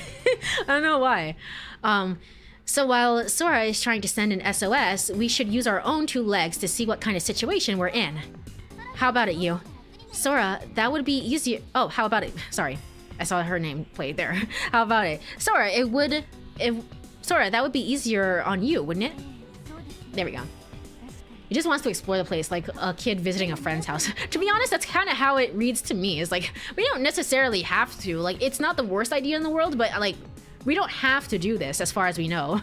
Like, Sora hasn't run the diagnostics to say like, hey, by the way, we only have 7 days before the place explodes, right? So as far as we know, it's like, we could just stay put, honestly. We don't have to explore. Yes, I suppose it would, but there are still dangers. It seemed that Sora was unsure. All right, so I'll go with that. Tsugumi is tall, man. Look at that. Tsugumi is tall. Tsugumi suddenly laughed. It looked like she was laughing, but her lips curled nastily. Hey, Tsugumi, where are you going? We're going to split up and check things out, right? Tsugumi's expression was blank again. It seemed like she's pouting a little bit, to be honest.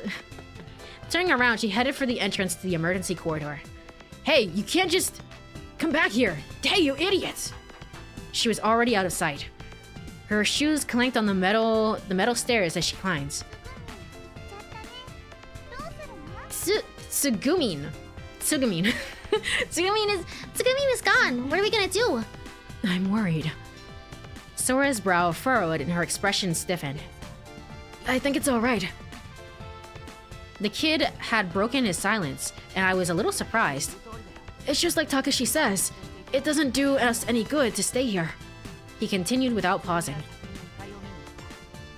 Tsugumi went to the second floor. I'll bet she's going to look around there. So why don't we try and look around the third floor? Alright then, I'm in. Okay, let's do that then. Sounds like a plan. I gave a big nod. I suppose there's nothing I can do to stop you. Please be careful, everyone.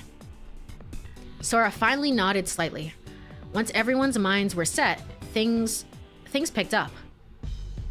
I feel like, I don't know, it would be better to just like kind of travel in groups of 2. Somehow, some way.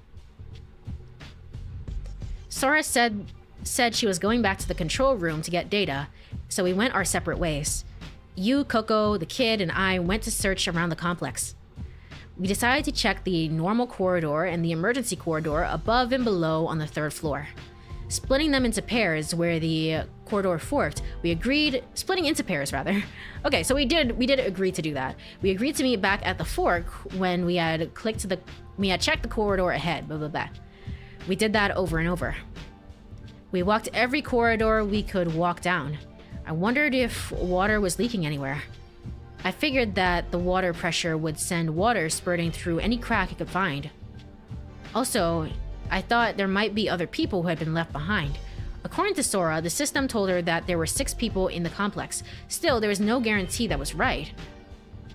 I mean, I feel like that should be right. I mean, unless you're talking about some sort of place where the sensors might not work, I guess that's fair. That's fair. I thought if we found somebody else, it could change our situation.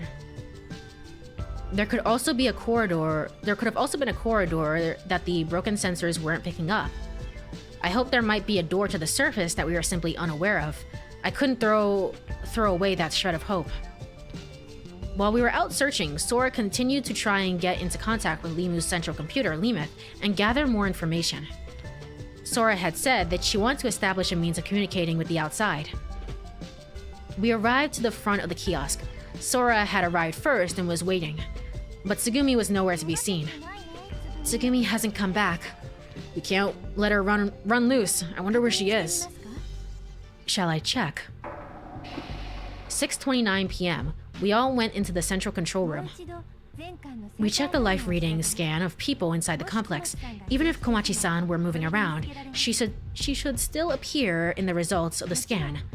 That is, of course, if she is in the complex. And if she is alive. I managed to keep that thought from coming out of my mouth. It only took a moment for a map of Limu and data from the sensors to appear. Okay, is now going to be the moment where it's like switching back and forth? I'll be so curious, honestly. There was a fuzzy light on the second floor. That would be Komachi-san. There are a number of lights in the room on the third floor. I figured that was the central room where we were. What is it? Hey, isn't that strange? Look. The kid pointed at a corner of the monitor. It indicated a single-digit number. Okay. Is it jumping? Life readings 6. Watch it closely. 5. 7. Alright. We're back to doing this again.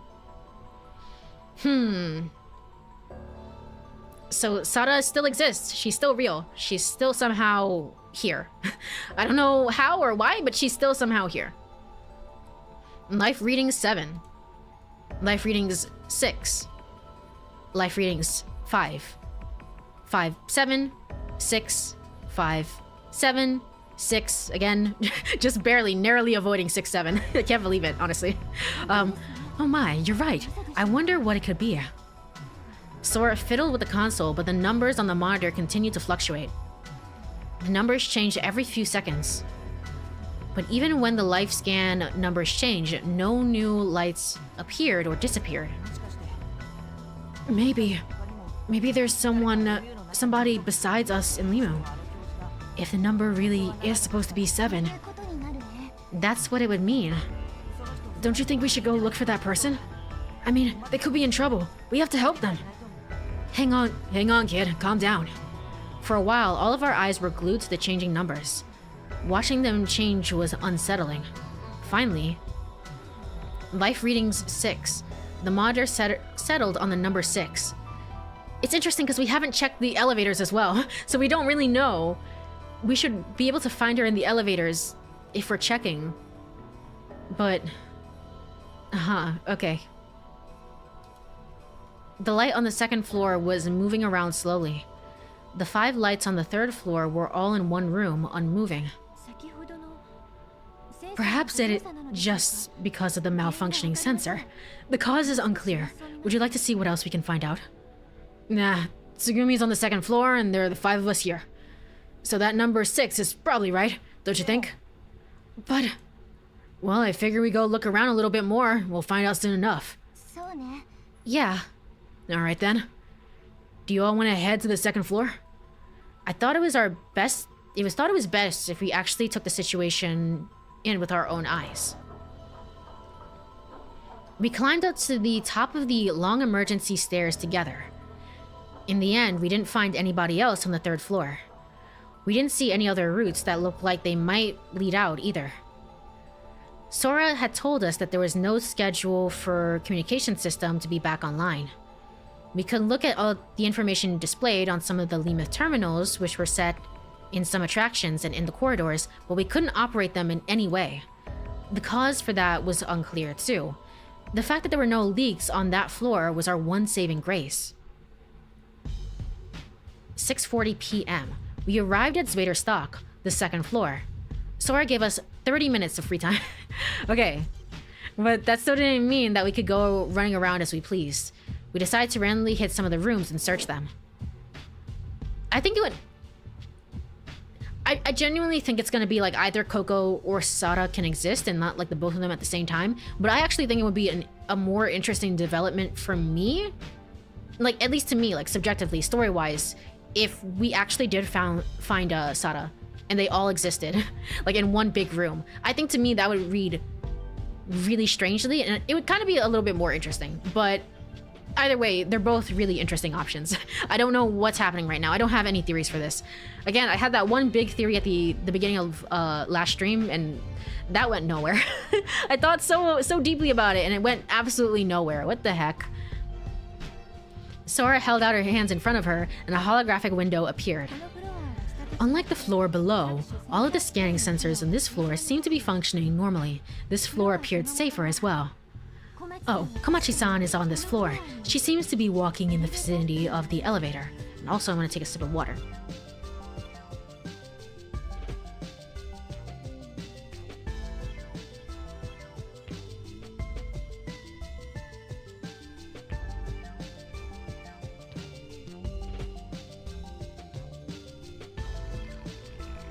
All right. You can tell that? Yes, I will work in the security office while monitoring everyone's activities. If a problem arises, I will announce it via the intercom. And if something happens, please contact me immediately. Alright, okay then. Let's split up and meet in the security office in half an hour. Okay. Okie dokie. Woof, woof. Sure, whatever. After closing the holographic window, Sora went into a room a little way down the corridor. Apparently, that was the security office. She doesn't have to walk there, though. She really doesn't have to walk there, though. But I guess at this point in the story, we still don't know. Everyone headed out in a different direction from the corridor intersection. I took my PDA out of my pocket and pushed the button. It was recharged, and the backlight was working without a problem. I reset the time. Okay, yeah. After that, I tested a number of times, but it didn't seem like it was able to make a call or go online. Maybe I ought to give up using this to get in touch with the outside. I pushed the PDA back into my pocket. I had 30 minutes left. I was trying to decide which area of the park to visit first. The dolphin merry-go-round, the souvenir shop, the security office. Okay, if this is anything like how it was in the kids section, we'll be going to all of these, really, so it doesn't really matter. But let me check here, and then let's check the guide just in case. I don't think it matters. It says satisfied or unsatisfied, and it's like, what, you know, what could it possibly mean? What does it mean? So let's try the souvenir shop. Adjacent to the corridor was a little room for visitors to rest, as well as a shop for selling theme park goods. There was a sign with the Limu mascot on it. That was where I had peeled the mascot costume off the kid. That Mew Mew raccoon dog mascot. I didn't see any raccoon dog stuffed animals next to all the keychains, hologram pendants, seafood snacks, and other stuff. I still had no idea what that raccoon dog was. Isn't raccoon dog... Oh, kid is here. Interesting. Also, isn't raccoon dog technically a tanuki? Some people, like, at least in translation-wise, some of them use them interchangeably. So, like, maybe that's the nickname for it? But we were calling it a raccoon monkey? Right? Which is supposed to be, like, some sort of shorthand for a lemur? Which is different?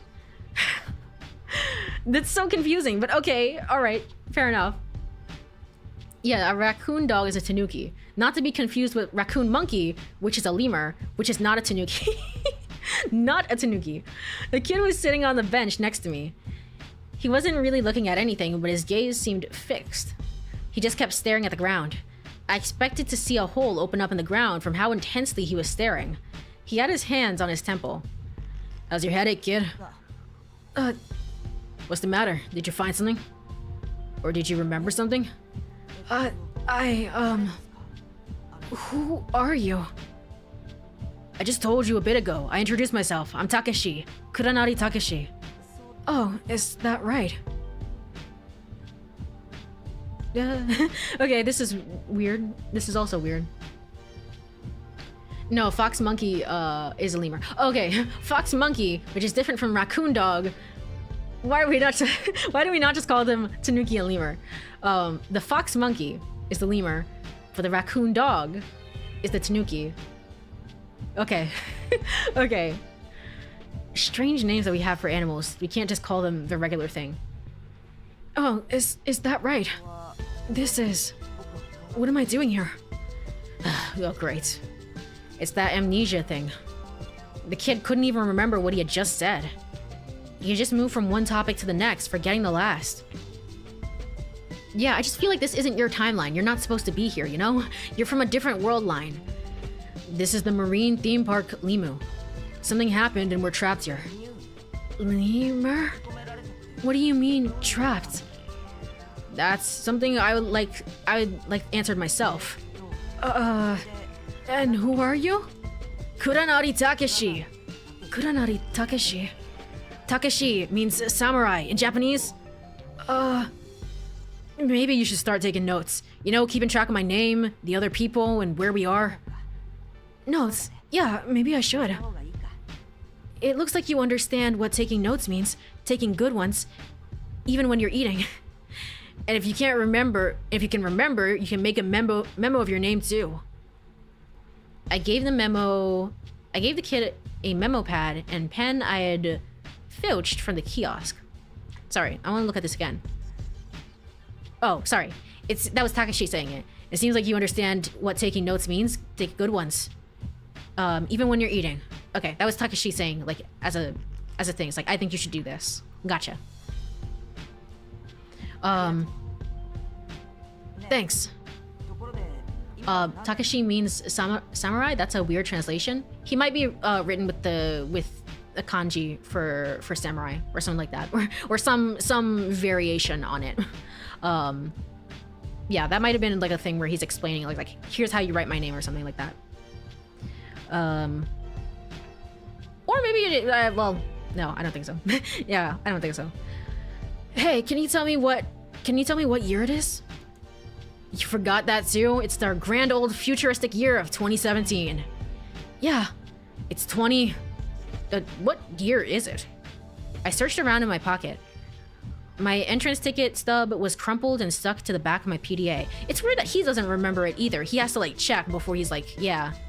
Although in the other route, he was like, yeah, I'm just messing with you a little bit. Don't worry about it.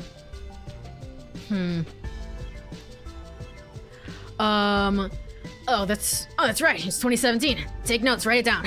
Because I don't remember. Take notes and write it down. Okay, 2017. Takashi's more like warrior or brave. I thought it was weird that they use samurai specifically. Well, still in the general area, I guess. But yeah, that's how I would associate it with more with like brave. But I get the idea behind it. So okay, 2017. He was taking it down. It looked like he hadn't forgotten how to take notes. Well, there's something up with the... Well, is there something up with the year? Yeah, kind of. Kind of? I thought if I'd heard the year, then I might be able to remember at least my birthday. I see. Come to think of it, you don't even know how old you are, huh? No. By the looks of... Okay, we're saying the same thing. We're saying the same things, though. By the looks of it, I'd say you're not a day over 42. What? Surprise, the kid felt his face. I'm just kidding, relax, there's no way. You're probably in the neighborhood of 14 or 15. Okay, I apologize, I misremembered. You said 14 or 15. So you could be the exact same age as Coco. If you're 18, then you've got a baby face, right? Jeez, don't tell me you forgot your own face. I mean, I kind of did for a little while. I couldn't see myself for a little bit, so I kind of forgot this is how kid looks. Face? If you're worried about it, go take a look in a mirror. You can sketch a self-portrait in case you forget it later. Yeah, maybe I will. Jeez, he's got it rough. But his serious expression had relaxed. That at least was good. Alright, well, I'm gonna get going. Looks like it's time. When it's time, you can come to the security office. Oh, the security office. Where is it? And where is this again? I'm sorry, I really don't know. What's going on, buddy? What's going on? He was at least able to like keep it together when we were playing through his route. What's happening? It's all right, I understand. If you don't come, then I'll come looking for you. Okay. Okay, thanks, Takashi. Well, you at least remembered my name. Huh. It's interesting because like last time he was having retrograde amnesia, but now he seems to be having the, I already forgot, anthrograde amnesia, right? He's not forming new memories. He seems to not have memories of the past also. He has complete and total amnesia. He doesn't remember anything. Okay. Hey, you remembered. Takashi is your name, right? The kid had been taking notes, and sure enough, there it was. My name, Takashi, on his pad, but spelled wrong. Lima kiosk, situation normal. Alright, cool. Cool. He lost the main character energy. It was holding his memories together. I guess so. It was like the glue for him. It's kind of sad seeing him like this. I don't know. We spent so much time with him before that it's weird seeing him not hold it together, you know? Let's go ahead and save again. Oh, we're going to all of them. We're going to all of them, so it doesn't really matter. All right, the dolphin merry-go-round. Are you gonna tell us about how your father is missing or whatever? Are you gonna say that again? I headed to the room with the attractions. There was a carousel there. Instead of horses, it had a dolphin theme. It looked like its official name was Delphin Carousel. With no visitors around, the merry-go-round seemed a little spooky and very lonely. Even the dolphins themselves looked sad. Whoa. Suddenly, a happy melody started and the ride began to rotate. Of course, no one was riding it. All of a sudden, it no longer seemed so lonely, but that much more spooky. What is this? Watch out, this place is haunted. Even thinking about it gives me the creeps. Then, from somewhere, I heard someone snickering. You came skipping over to me. Hey, Kuranari, when'd you get here? Looks like you're having a lot of fun. But it is fun, isn't it? Doesn't it make you happy? I've always wanted to ride this, I wanted to give this ride a whirl once. You pointed to the merry-go-round. Don't just turn it on without any warning. Aren't we not supposed to do that? Didn't Sora just say like, oh, we can't do that, or we're not supposed to do that or something? Yeah, it's fine. It's fine, whatever. You almost gave me a heart attack. You surprised the heck out of me. I shook my fist at her. I might have been exaggerating a little, but... Kuranari, how could you be scared of a silly pod of wooden dolphins? You looked at me sideways and grinned at me mischievously. Nobody is supposed to be here in the theme park. It was like a horror movie. Jeez, you're such a chicken. Well, you were wasting energy by turning it on too. What if there's a blackout? There will be a blackout, apparently. Maybe in this timeline there will be one. And we have no idea how long Limu's backup power is good for. Besides, everybody knows you should save energy. Everybody knows that. So not only are you a chicken, but a warrior too. What are you talking about? It's common sense. Oh, Kuranari, so you don't know? Next, she held her palms out and feigned exaggerated surprise. Limu doesn't get any of its power from the outside. It's all generated inside this complex. Down more than 100 meters of water, the ocean floor is the thermal seawater. Okay. I feel like skipping over this slightly just because we've already heard her say this in another timeline, or Sora say this to Kid in another timeline. We've already heard this. Okay. Memorize a new employee manual. You memorize all that from the employee manual. I see. I can explain it in that kind of depth, and all you can say is I see? I mean, what a wonderful explanation. You're a model employee. Kuranari, that sure was a sexy scream you let out when the dolphin started moving. You were scared, weren't you? I think I'll tell everyone about it. Do what you want. Then again, maybe you shouldn't. The dolphins had stopped moving on their own accord. Somewhere from the bushes, Tsugumi is also watching this, and she's just like staring at you.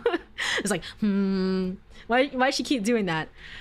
You explained that the ride rang for about 3 minutes each time before shutting off automatically.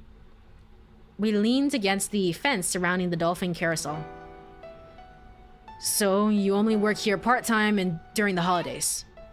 Yep, I started at the end of April and have been staying here. This is my 4th day. And then out of the blue, you get this. Pretty rough. Kuranari, how many times have you come to Limu? This is the first time. And then I've only got a 3-day head start on you. You laughed happily. She sure was cheerful. I had to respect her unflagging optimism and energy. You're tough. I mean, the situation is so depressing and it doesn't seem to faze you. No, I'm not really. It's just easier. I said that earlier, didn't I? Would you rather I get depressed? I think it's better to laugh. Also, because SARA is no longer real, as far as I'm aware, I can also go back to giving, I guess, I can give you the original voice that I had given her because, you know, no longer gonna need it for this route, apparently. I think it's better to laugh. You're right. That's all we can do. Then she laughed again and tried to force a smile. You stretched like a cat. Then she sat there and hugged her knees. I followed suit and sat down next to her. To tell you the truth, I came to work here because I thought my dad might be here. Okay, you're still gonna talk about this. You're still gonna go into this. Skip until the next choice. Can I do that? A little bit. I heard that some of my father's research is being used in the new programs on some of the latest attractions. Huh. That has to be a clue somewhere in this place about the work my father was doing. I mean, to me, it reads as incredibly like he was working on SARA. That's what he was doing, but for some reason he's gone now.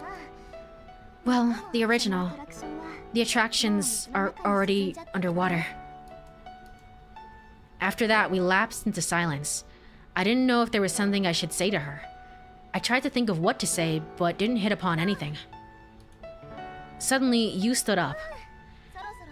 I'm in kind of a mood for some music. Don't start singing. Don't do it. Last time it ended very, very poorly. Something light and fun, if you know what I mean.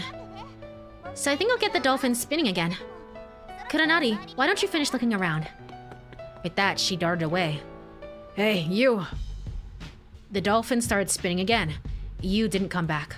It looked like she had disappeared to the corridor behind the merry-go-round. I guess I'll get out of here. It was as if the dolphins saw me off. I left the room behind. Dolphin carousel, situation and normal. Interesting. Kid didn't do this before. I think it's only a Takashi thing where he's like, all right, status report, everything's good over here. Yep, check. He's doing this in his mind as his internal monologue. It's kind of goofy. All right, the security office. We're probably just gonna get to the beginning of this and then probably call it. It's about time to end for today. But Sora had said that she'd been working in the security office, but I wondered what she was doing there. Besides, she was the only one that had been doing desk work the whole time we'd been trapped. I imagined that she would be getting a different kind of tired. She would be getting a different kind of tired from what we got walking around. Mentally tired, maybe. As I was thinking that, I knocked on the security office door. Knock, knock. Hello? Sora, you there? Wait, this metal door is so thick you couldn't even hear me if you were. He does a lot of that. He does a lot of this like thinking out loud sort of stuff.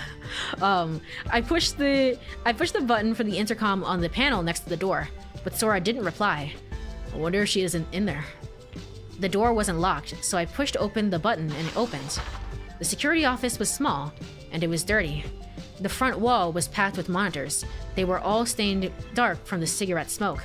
Ashtrays were stacked up like it was normal. And there was a huge sign plastered on the wall that said no smoking. I recalled the sloppy club room back at college. It had been 25 years of history only being used by guys. It couldn't help but chuckle. I restrained myself and kept looking.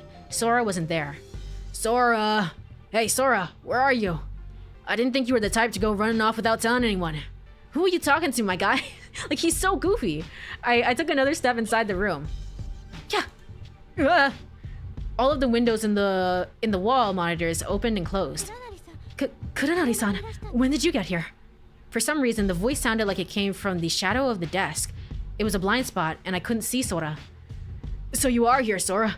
I thought you'd probably get all stressed out from the work situation, so I came to take a look. What are you doing in that weird place? I approached the rear of the desk as I talked. Oh no, Kuranari-san, no, please don't. Why? Why is it bad for him to know? That's so strange. Huh? I'm busy right now. I couldn't see her face, but she sounded embarrassed. If you don't mind, can you wait outside for a little bit? She spoke hesitantly. Are you changing? I'm sorry. Oh no, not exactly. But I suppose it is something like that. Kuranari, aren't you going to change? If you don't mind work outfits, the changing room is directly behind this room. Just turn the corner of the corridor and you'll find it. Nah, I'm alright. I'm just a little damp and uncomfortable, but I'm used to it. That's crazy, my guy. You could get a cold from that. You can get a cold. Don't do that. One moment. Put this over here. I see. I'm sorry, but I'm still working and I need to concentrate. I'll be done by the appointed time. I'm sorry to bother you. I'll go look around a little more. Okay, good luck. Thank you. During our whole exchange, Sora was hidden and I didn't see her. I waved in Sora's direction, though I figured she couldn't see me, and headed for the exit. Hey, it's not good for you to stay cooped up in here. Take a break every once in a while. I said that without looking back. Okay, but please, do not worry about me. I like to work. If I really need to get into it, I can go on for days without sleep just fine. Days without sleep? That's insane. I didn't really understand what she meant, but I suppose she's probably just really into her job. Yep, whatever you want to think, my guy. Whatever you want to think, whatever helps you sleep at night. I imagine that the position of the system engineer was probably just a occupation that drew interesting types and felt satisfied with that. Security office situation normal. I took my PDA from my pocket and checked the time. There were 17 minutes until SARA had said. Okay. With that, I think now is a good time. Probably just about. I don't think I have to keep this. It's not important for us to keep this. So let's go over here. Yeah. It's just about time for us to wrap up here. Let me go ahead and snooze ads just in case. And then put this back over here. And let's return to the title screen. You finding out she's a hologram is essentially you catching her with her pants down. Metaphorically and in some ways literally. She's just shy. I guess so. But it's like she tells everybody. It's a part of her job description. Why is she so like strange about it? It's so, I don't know. I don't think there's gonna be any real good plot explanation for that. Other than, I don't know, it's something deeply personal for her. But it's just like how and why. You tell everybody. You tell literally everybody. So unless I'm misunderstanding it, right? Where it's like maybe she doesn't tell everybody. Ow, sorry, hit the microphone. Maybe she doesn't tell everybody. I don't know. I thought like because last time we didn't listen to Coco's joke, and I was like, in the short time that we had turned around and been like, nah, I'm not interested, shut up. Maybe in that short time, that's when she had told everybody, like, by the way, I'm the AI attraction thing that everyone knows about. But I guess I was wrong about that. Maybe she didn't say anything at all. It's just so strange that you wouldn't disclose that though, apparently, especially because the outside world knows about it, right? Or maybe she has a crush. Maybe, possibly. I don't know who's, I didn't pay attention. I don't know whose route you're supposed to pursue SARA on. I would guess Takeshi as well, given that, like, we have SARA +1 and then Tsugumi +1 and stuff like that. So, I'm not entirely sure, but I would think. But yes, that was Ever 17, the Ouch of Infinity. We made good progress today. It was... I want to be honest, the most interesting thing about today was seeing Coco, to be honest. I know I like harped on about it, and I'm going to continue to do so because like I can't describe in words how disconcerting it is. Like it's physically, like it's just terrifying. It's just terrifying that she's there and like, yeah, I've been here the whole time and yippee, wahoo. And like SARA is nowhere to be seen after we just went through all the trouble of saving her. Honestly, this is kind of... I mean, I get what they mean by recommended route order. If you don't know that, because we found out last time that SARA is an AI, and so like now going back, going in with that knowledge, it kind of ruins it a little bit. But in some ways, doing the SARA route first is honestly kind of fun. It's a little fun because now you're going back and it's just like, who the hell is this? We've never seen her. Like we've barely seen her at all. But yeah, it's really, really fun. It's really interesting. I'm caught off guard by it so much, but it's really fun. So I'm looking forward to seeing where that goes. And I've said all my major points that I have to say about the SARA good and bad end, so I don't need to repeat that. So far, we haven't spent too much time with Tsugumi, or we haven't learned too much about her, I guess. So far, it's just like, yeah, she's cool and she's awesome. We already knew that. We already knew that. So, but right now we haven't, I guess we have to spend some time trying to get closer to her, given that she's so far removed from everything else. But yes, I will be back with some more of this game. Hopefully before April 1st. Again, like I said, April 1st is when things start getting weird. And I don't know when I can commit to things and when I can't commit to things, and I will try my best. It's not like this game is going to be on hold for like an entire month or anything, obviously, but it's just things are a little bit difficult. So I will try my absolute best. But hopefully we'll try and do this like Monday or Tuesday just to get one in at the very least, before things start getting a little weird and strange. But yeah, I'm enjoying the game so far, especially with the thing with Coco. I mean, like, that really elevated it for me. It's so fun. It's like, what could this possibly mean? It's really, really fun. Thanks for stream. Thank you for joining, Alex. And to anyone who is here as well, thank you so much for hanging out for a little bit. I really appreciate it. Let's go ahead and get somebody to raid for Twitch. If anyone is online. I also, just very briefly, not looking at any spoilers or anything, but I also off stream looked up Remember 11. So I find it interesting that it was brought up in the guide here a second ago. But Remember 11, I looked it up just to see, like, what is it like? And, like, the art style looks super serious. It looks like a completely different game. So I'm very interested. Apparently it's also not finished, or, like, it's either not a complete game or, like, it's very vague in its presentation. I don't know what that's about. I'm, like, so interested in both this game and Remember 11. I'm just like, what the hell is that? But the art style wise, it looks so much serious than this game, which is weird because, like, the jump from Never 7 to Ever 17, like, that even got, like, more serious overall. So for it to get even more serious is really weird. Anyway, can't wait for Kurumi to show up in Remember 11. It's gonna be so great. I don't want to look into it too much because it's like, I see Camille is online, so we're gonna raid her. I don't want to look into it too much because I don't want it to be like, oh yes, indeed, and the mastermind of Remember 11, which is Kurumi, aided by her hacker friend SARA. You know, I don't want to be spoiled and just like, wait, what the hell? But it would be cool if one of the characters came back. I don't know if that's gonna happen. Anyway, Camille. Is it underscore? Is it underscore? It might not be. It is. Tsubaki, who is playing Buried Stars. I don't know what that is, but it sounds interesting. Let's go ahead and say hello. Did it go through? Did it go through? I don't think it did. Hold on. Hold on. Dismiss. Raid. Oh, it did. What the frick? It was so delayed. Okay, well, I'm not gonna worry about that. That's kind of concerning, but whatever. Whatever. But yes, let me go over to ending screen. All right. If you are here, again, thank you so much for joining. I really appreciate it. I'm enjoying this game. It's very fun. Has a lot of different interesting factors to it.